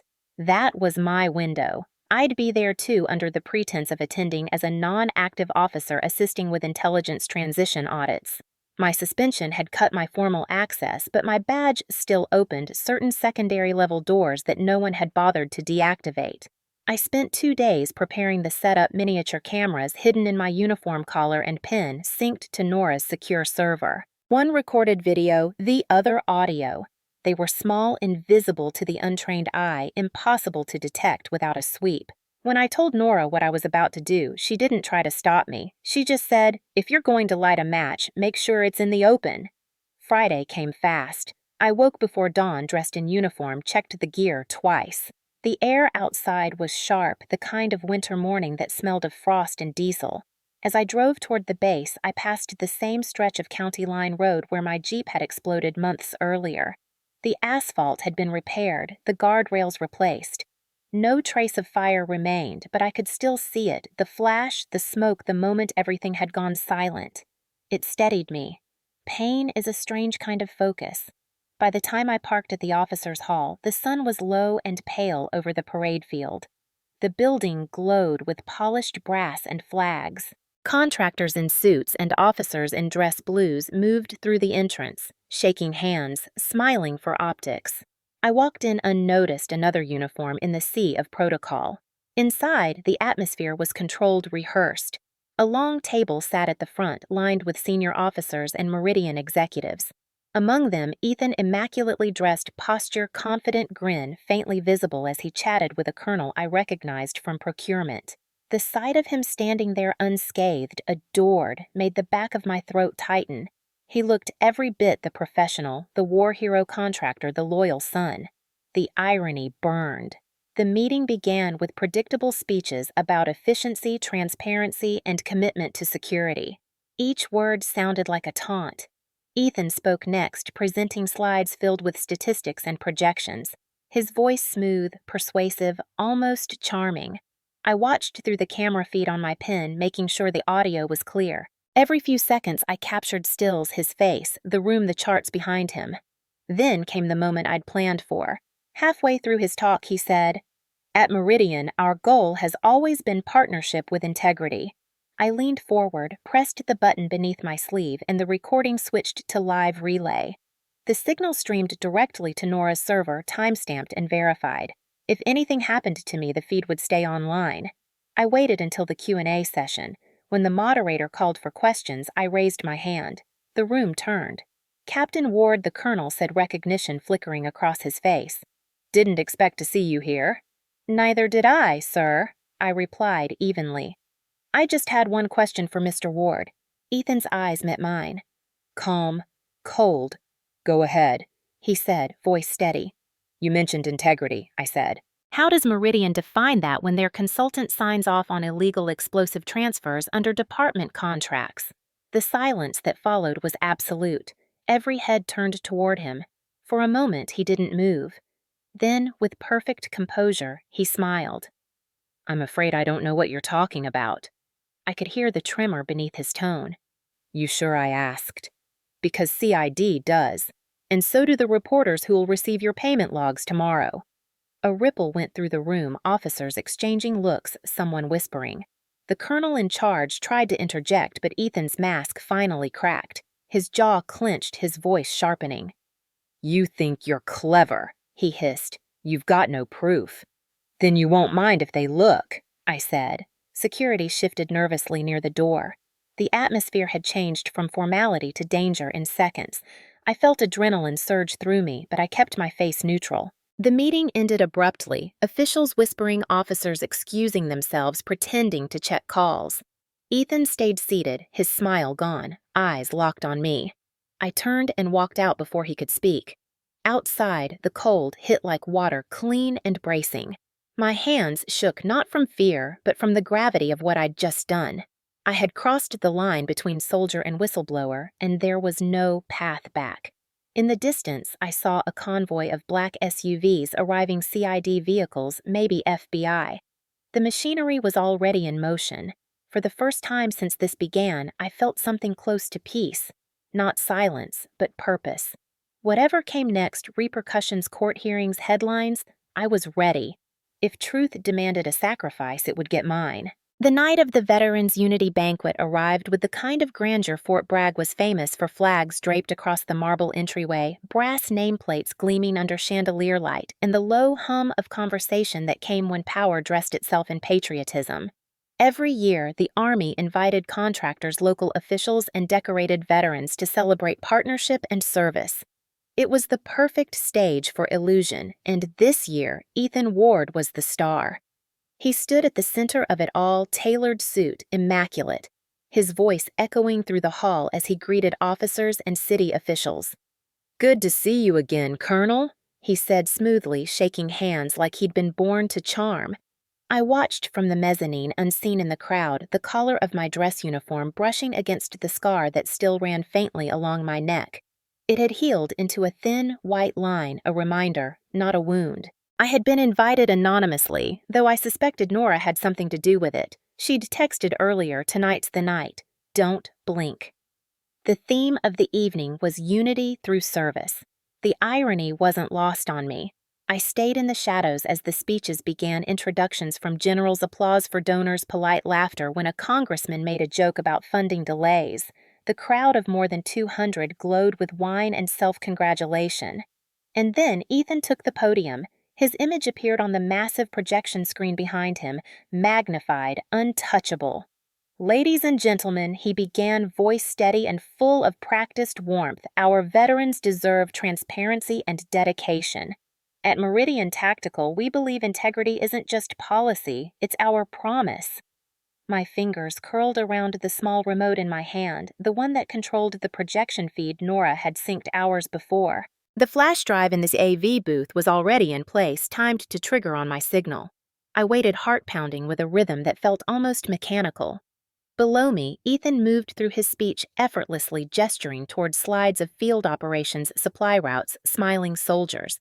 Our mission, he continued, is to ensure safety through precision testing training and technological advancement.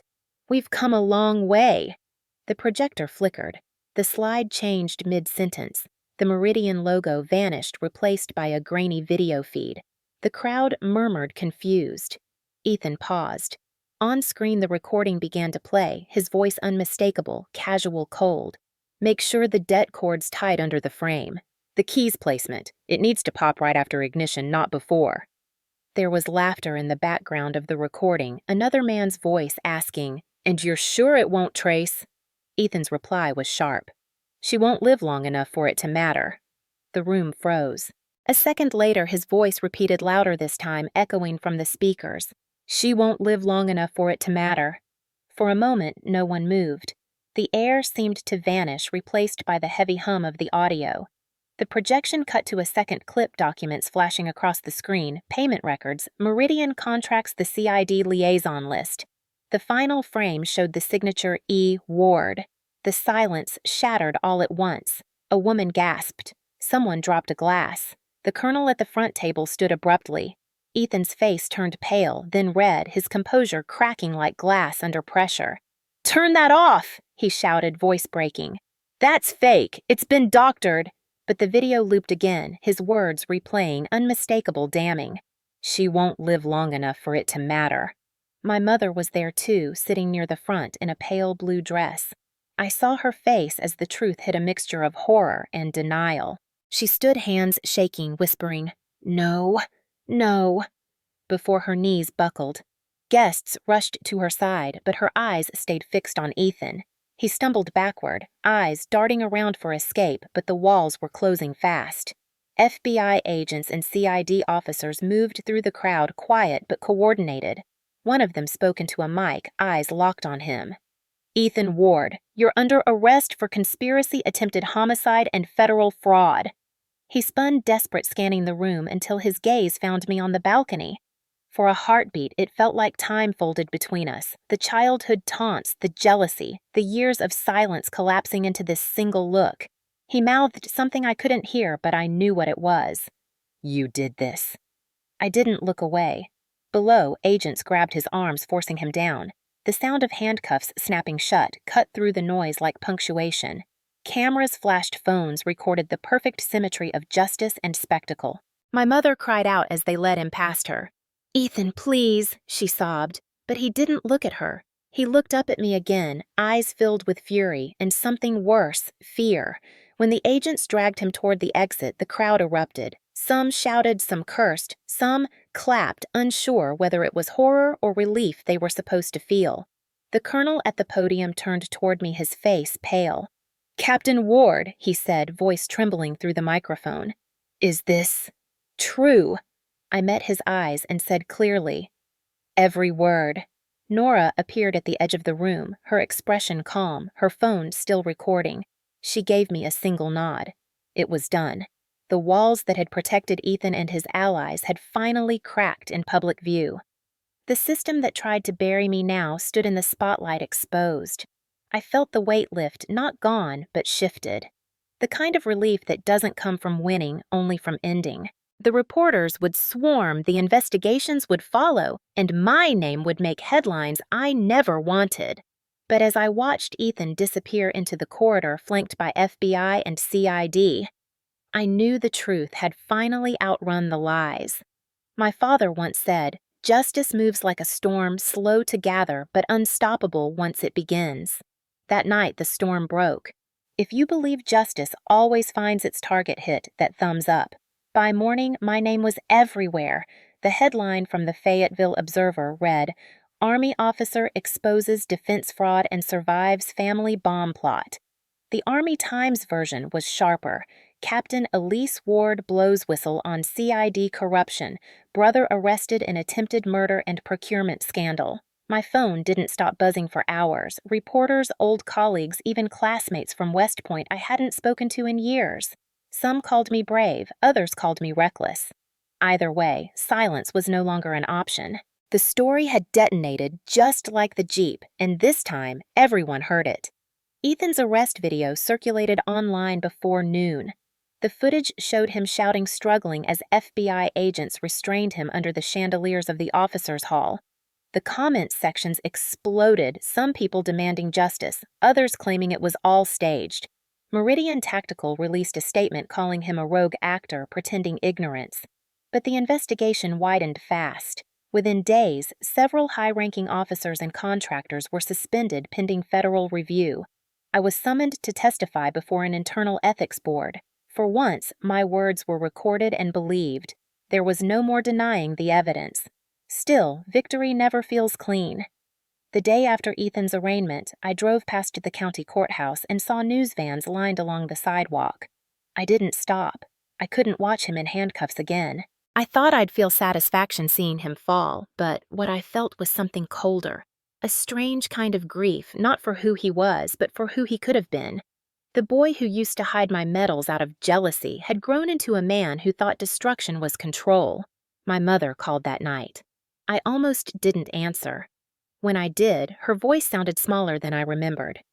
"Elise," she said softly, "I saw the news." "I'm sure you did," I replied. There was a pause, the kind that came when she wanted me to fill it with forgiveness. Instead, I waited. "They say Ethan might go to prison for years," she continued, her voice trembling. "He needs help. He needs family. He needed decency," I said. "He made his choices." "He's your brother," she whispered. "He's your son," I said. The silence that followed was sharp. "Please," she begged. "The lawyers want me to testify. They said my statement could reduce his sentence."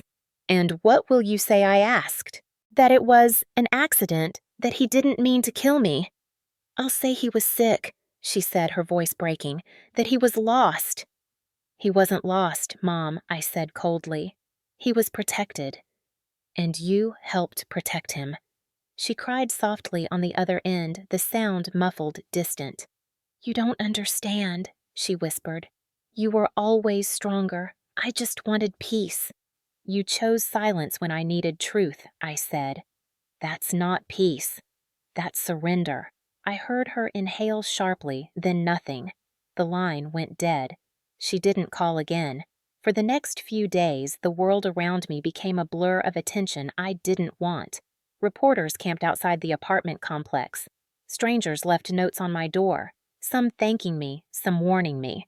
The Army's Public Affairs Office released a statement acknowledging commendable service, while simultaneously emphasizing that my suspension was under administrative review. A polite way of saying I was both hero and liability. Nora stopped by once, handing me a folder of updates. "You did it," she said, half proud, half wary. "They'll spend years cleaning up what you exposed." "And me, I asked." She gave a thin smile. "They'll forget you when it's convenient. But the record won't." That night I packed my things. The apartment felt too small, too full of ghosts. I moved methodically, uniforms first, then photos, then the medals I'd earned but no longer felt like wearing. The framed picture of my father came last. I wiped the dust from the glass and slid it into the box. For a moment, I thought about calling my mother again, telling her I understood that fear makes accomplices out of good people. But the thought died before it reached the phone. Some truths can't be softened, only survived. Outside Fayetteville was quiet. The same streets that had once felt like home now felt like borders. I loaded the boxes into the Jeep, my new one black and unmarked, and took one last look at the apartment.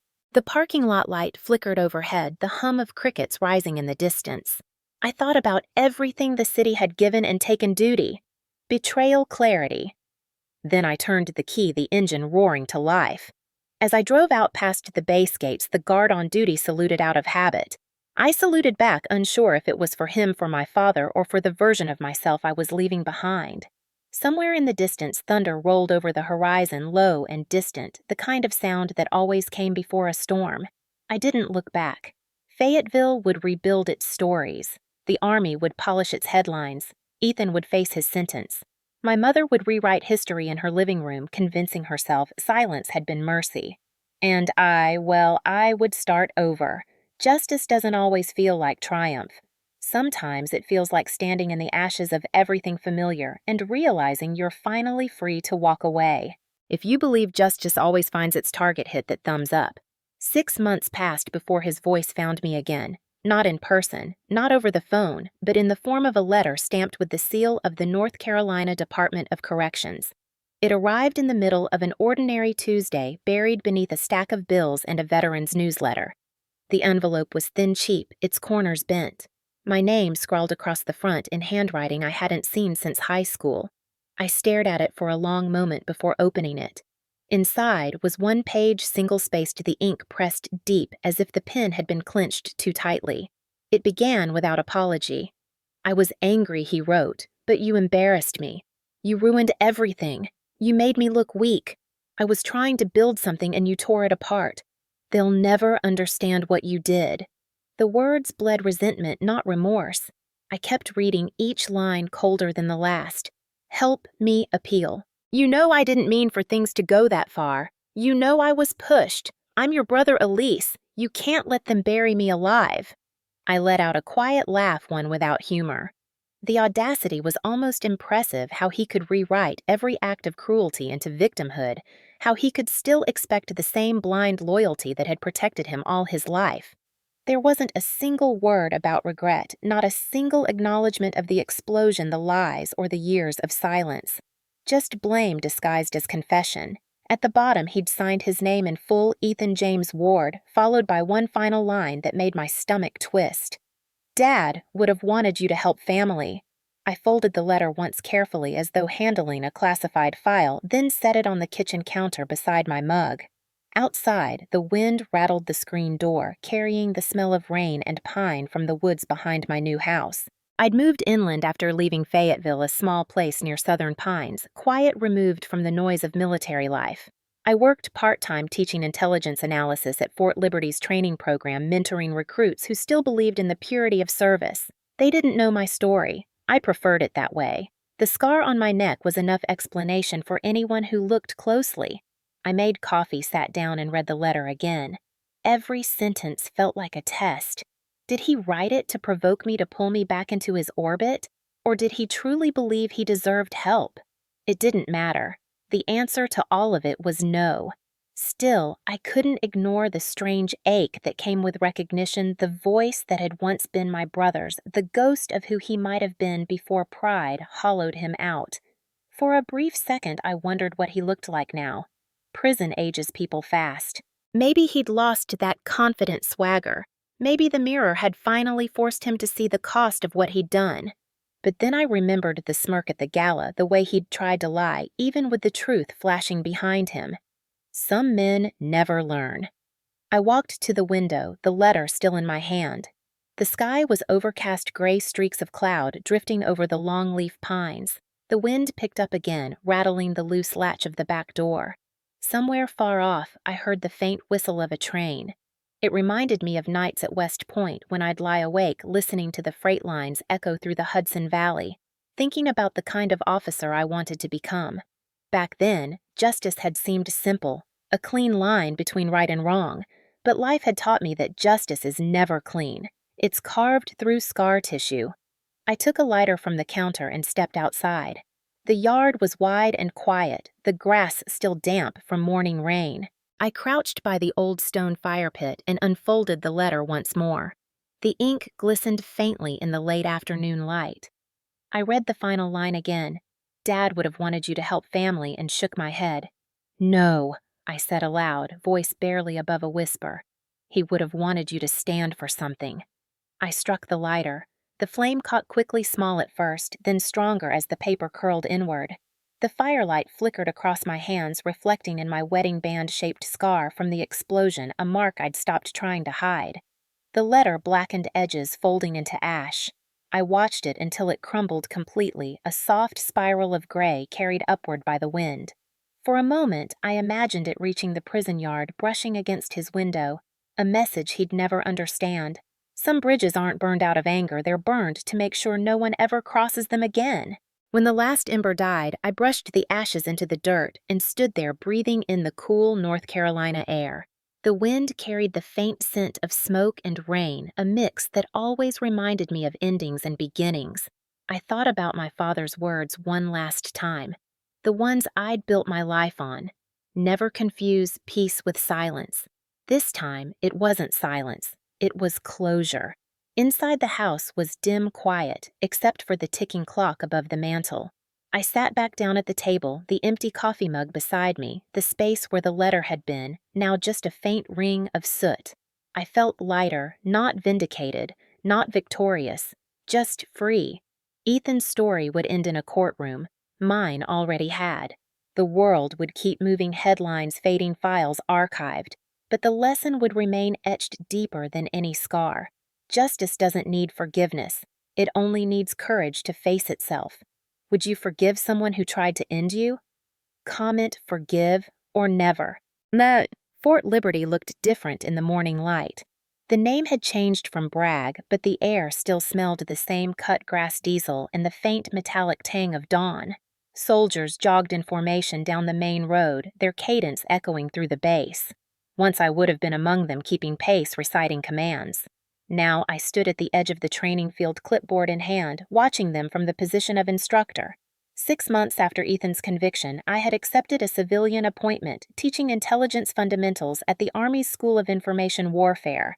The irony wasn't lost on me after everything the institution that once silenced me now paid me to teach others how to detect silence before it killed them.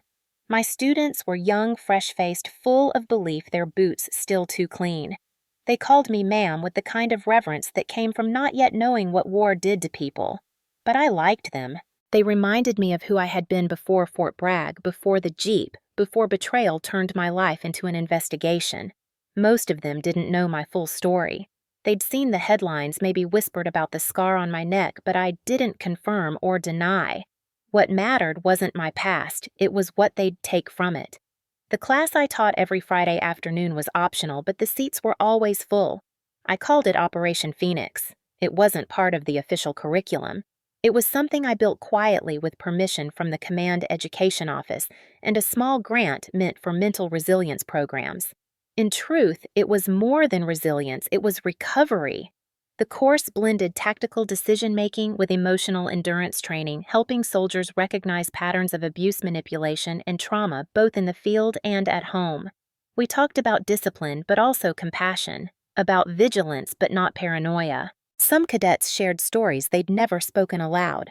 Fathers who drank too much, mothers who disappeared, siblings who didn't come back the same. I kept my own story simple. Some wars I told them aren't fought overseas. They're fought in silence inside families, inside ourselves. The first time I said it, the room went still. Even the air conditioning seemed to stop.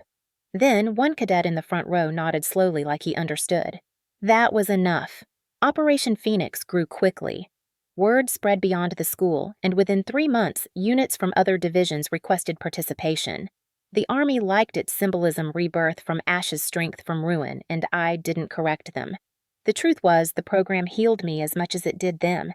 Every session, every debrief, every quiet confession reminded me that survival wasn't about forgetting. It was about learning how to live with memory without letting it rule you. Sometimes, late at night, I'd walk the same perimeter trail I used to run as a cadet.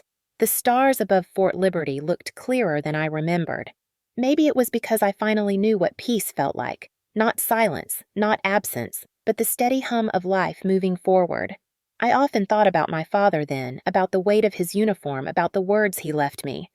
Character is what you do when the world falls apart. Back then, I thought it meant endurance. Now, I knew it meant action. He would have understood Operation Phoenix. He would have understood why I stayed. One morning, near the end of summer, I stood outside as the recruits began their run. The sun had just risen, slicing through the fog, painting the flagpole in gold. I counted their cadence under my breath, a quiet echo of the rhythm that once carried me through deployments and sleepless nights. As the group approached one young woman, a second lieutenant from Texas called out, "Ma'am, you joining us today?" I smiled, shaking my head. "Not this time," I said. She grinned. We'll save you a place anyway." They jogged off, voices, strong laughter trailing behind. I watched until they disappeared around the bend, the flag flapping high above them, sunlight reflecting off the stars and stripes. For a long moment, I stood perfectly still, the warm wind brushing against my face. Then I whispered, almost to myself, "Some wars you win by walking away." Later that afternoon, I returned to my office. The walls were lined with photos from the early sessions of Operation Phoenix Team's training group discussions, sunrise runs. On my desk sat a new letter, this one from Army Public Affairs. They wanted me to speak at the next leadership conference about rebuilding integrity within the ranks. I laughed quietly. The system that once doubted my sanity now wanted to brand my defiance as inspiration. Maybe that was justice too, in its own strange way. I accepted the invitation, not because I wanted recognition, but because I knew the audience would be full of people who still thought discipline meant silence. I'd tell them what my father had told me, what I had learned the hard way: peace isn't compliance. Peace is courage. That night before heading home, I stopped by the training field again. The sky burned orange over the horizon, the last traces of sunlight flickering over the flag. I thought of the men and women who'd sat in my classroom of Nora, somewhere out there still watching the digital archives we'd built of my mother in Wilmington, trying to find her own kind of forgiveness. I thought too of Ethan, not with anger, but with clarity.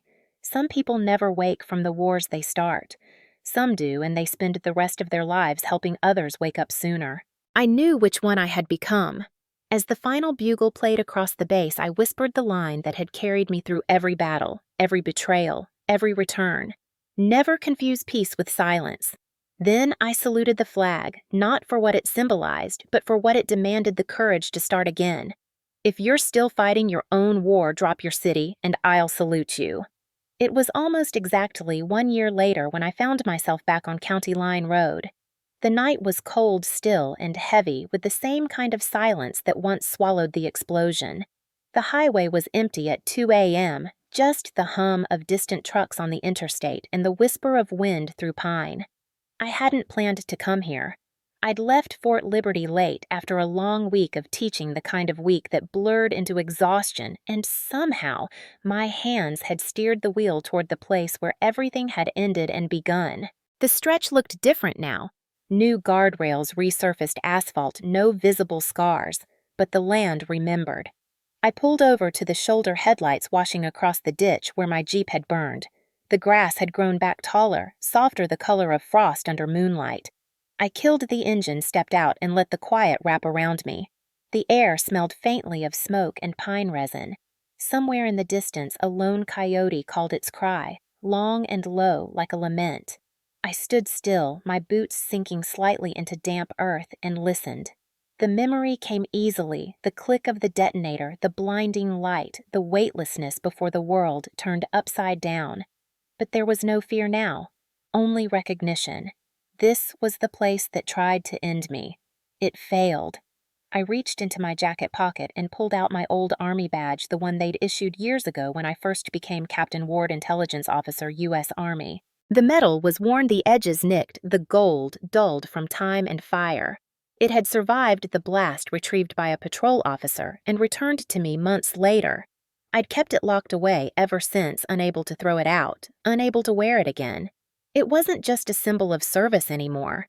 It was a relic of who I used to be, the version of myself that believed loyalty could fix broken systems and that family could heal with patience. Both illusions had burned away here. I crouched, brushing aside the grass, and placed the badge on the ground. For a moment, I just stared at it. The moonlight caught the engraved lettering, United States Army, casting faint reflections across the dirt. I thought of my father, of his voice echoing through old cassette recordings. Character is what you do when the world falls apart. I thought of my mother, still in Wilmington, still silent. I thought of Ethan, locked away behind fences and concrete, still blaming the world for his own ruin. And then I thought of myself, not the soldier, not the survivor, but the woman who had finally learned that peace isn't something the world gives you. It's something you claim when you decide the war is over. A breeze picked up, carrying the faint scent of rain and summer earth. I tilted my head back and looked up at the sky. The The stars above North Carolina glowed dimly through thin clouds, small but stubborn, shining through the haze. Somewhere out there, another convoy was rolling through the night. Another young soldier was learning to trust their instincts. Another version of me was beginning a story they didn't yet understand. That thought made me smile. I took a deep breath and whispered into the dark. He tried to erase me. The words lingered in the air, steady and sure, but all he did was make me unbreakable. The wind caught the last syllable and carried it away, scattering it into the trees. I stood there for a while longer, letting the quiet settle the world, moving slow again. Somewhere in that stillness, I felt the strange calm of finality, the kind that doesn't come from revenge, but from release. Ethan's choices had rewritten my life, but they hadn't defined it. The system that failed me had taught me how to rebuild from its cracks. The scars had become coordinates, not curses. When I finally turned to leave, the horizon had begun to pale with the faintest gray of dawn. I looked one last time at the badge lying in the dirt, its outline glinting faintly in the headlights. Then I stepped back, picked up a small stone, and covered it gently, leaving it buried where the blast once scorched the ground. It didn't feel like loss. It felt like a closing chapter sealed in earth. Back in the Jeep, I rolled down the window and sat in silence for a few more seconds before starting the engine. The radio came on automatically static first, then a song, an old Leonard Skinner track I hadn't heard since that night. Simple Man. I let it play the melody low and unbroken, my father's favorite. As I drove away, the road stretched ahead like an unmarked map, and for the first time in years, I didn't need to look back to find direction. The past had already burned itself into something useful, light enough to see by, faint enough not to blind. In the rearview mirror, the bend of County Line Road disappeared behind the trees. The night was fading, but the lesson remained clear. Justice doesn't need revenge. It only needs truth and the courage to carry it, even when no one believes you. The tires hummed steady beneath me, the dawn breaking wider. I tightened my grip on the wheel and whispered to the empty road ahead, "Peace built on truth, that's all I ever wanted." Then I smiled a small, quiet thing and drove toward the horizon where the first light of morning touched the sky. Share this if you believe justice doesn't need revenge. Only truth. Voiceover soft but firm, layered over the slow hum of morning wind. Every soldier fights two wars. The first is the one the world sees, the one with maps, ranks, and orders. The second is the quiet one that no one talks about. It's the war inside your own home, inside your bloodline, inside the mirror, when you finally stop running long enough to look at what's left. That was what I learned after Fort Bragg. Justice didn't come in medals or salutes or even handcuffs. It came in silence, the kind that settles after a storm when you finally realize the thunder isn't coming back. When I started teaching at Fort Liberty, I met hundreds of young soldiers who believed strength meant never breaking. They'd been told to bury their pain, to call it discipline. I recognized that look, the tight jaw, the straight spine, the hollow eyes. It was the same look I saw in the mirror when I was 23, standing at my father's funeral, pretending not to feel. So I began to ask them one question, the same one I'll ask you now. What do you carry that no one sees? Because every person watching this soldier or civilian has their own version of that bomb under the Jeep. Something planted by people who should have protected you. Maybe it wasn't explosives. Maybe it was words. Maybe it was neglect. Maybe it was the belief that you were too small to matter, too weak to change anything. But I'm here to tell you, they were wrong. The hardest thing I ever did wasn't surviving the explosion. It was surviving the years before it, the slow erosion of self when you live in the shadow of someone else's control. My brother tried to erase me because he couldn't control the version of me that refused to shrink anymore. Maybe your story looks different, but if you've ever been made to feel invisible in your own life, then you already know what I'm talking about. I've read hundreds of messages since this story began. People writing from Nebraska, from Maine, from Oklahoma, from small towns I've never visited, each of them saying the same thing. My family did this to me too. I stayed quiet for years. I thought I was the only one. You're not. None of us were ever alone. We just thought we were because silence is the oldest weapon in the world. When I burned Ethan's letter, it wasn't just about him. It was about every person who ever used the word family as a leash. It was about breaking a cycle that feeds on fear and guilt.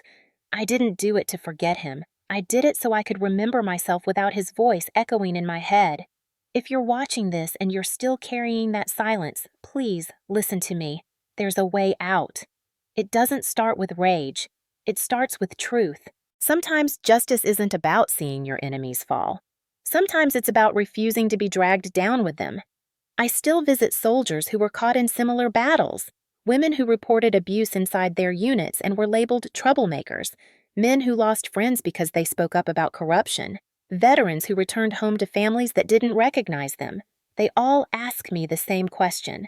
How do you start again after everything's been taken from you? And my answer never changes. You start small.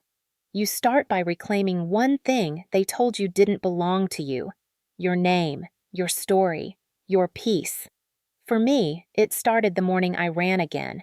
My body still ached, the scar on my shoulder still burned when I breathed too deep, but I ran anyway. Because every step was a reminder that I was still here, and every mile was a message to the version of me that thought she wouldn't make it. You don't need to be whole to move forward. You just need to move. The soldiers in Operation Phoenix taught me that. They walked into my classroom carrying ghosts heavier than any rucksack. Some lost parents, some lost faith, some lost parts of themselves they thought would never return, but they kept showing up. Every dawn, every run, every reflection. That's what healing looks like. It's not cinematic, it's consistent. It's choosing to rebuild without waiting for permission. Sometimes people ask me if I regret exposing Ethan. If there's a part of me that wishes I'd handled it quietly, kept the family name clean, let the system handle it behind closed doors. My answer: no. Because justice that hides in shadows is just another form of silence. The truth is supposed to make noise. It's supposed to shake things loose. It's supposed to burn. When I think about him now, I don't feel hatred. I feel distance. And that's what freedom really is. The distance between who they were and who you've become. If you're still in the middle of your own war, I want you to do something for me. Go to the comments and write your city, your state, your time zone, wherever you are right now. I want to know where you're watching from because every dot on that map is a person who chose truth over silence. That's how we build something stronger than revenge. And if you're not ready to speak yet, that's okay. Stay here. Watch. Listen. Heal at your own pace. You survived long enough to find this story, and that means you're already stronger than you think. Every time someone asks me why I keep telling these stories, I tell them this: because one day there's going to be a young woman sitting in her car holding a letter from someone who hurt her, wondering if she should forgive or finally let go. And maybe she'll remember this story. Maybe she'll remember that justice doesn't mean staying bitter, it means staying awake. Before we end, I want to tell you one last thing about that road, the one where the Jeep exploded. When the reconstruction crew came through to repair it, they paved over everything, filled the crater, replaced the rails, reseeded the grass. And you know what? 6 months later, wildflowers grew there. Not because anyone planted them, because the earth healed itself. Life has a way of reclaiming even the places where we think nothing can grow again. So will you. There's a line I wrote in my field journal the night after the gala when everything was over and I'd finally slept without fear. It said, "Justice is not about making them pay. It's about making sure the pain stops with you." That's what Operation Phoenix stands for. That's what this channel stands for. Not vengeance, not pity, just truth. Raw, uncomfortable, liberating truth. So if this story found you tonight, whether you're in a base in Texas, a small town in Ohio, or a quiet apartment somewhere in California, know this: I see you, I salute you, and I'm proud of you for still standing. Because maybe your brother didn't plant a bomb. Maybe your war looked nothing like mine. But if you've ever had to fight for your peace against people who should have protected it, then you are a survivor too. And maybe one day you'll be the one leading others out of their silence. The camera fades to the soft light of dawn over the Carolina horizon. Elisa's voice lowers to a whisper, reflective but strong. Some wars never end. They just change shape. But if you can stand in the ashes of what tried to destroy you and still choose to build, then you've already won. The final image lingers on the flag over Fort Liberty, catching the early sunlight wind bending its stripes into motion. The sound of steady marching feet rises in the background, young soldiers on their morning run. This story isn't about a bomb, it's about survival. It's about finding a way to stand when the ground has already given way beneath you. If you believe truth is stronger than revenge, share this story and drop your city below. I'll see you on the next mission. If you're still fighting your own war, drop your city and time zone in the comments. Tell me where you're watching from, and I'll salute you from Fort Liberty. If you believe justice doesn't need revenge, only truth, share this story tonight. Let someone else know they're not alone. And if you made it this far, I want you to write one word below, unbreakable, because that's what you are.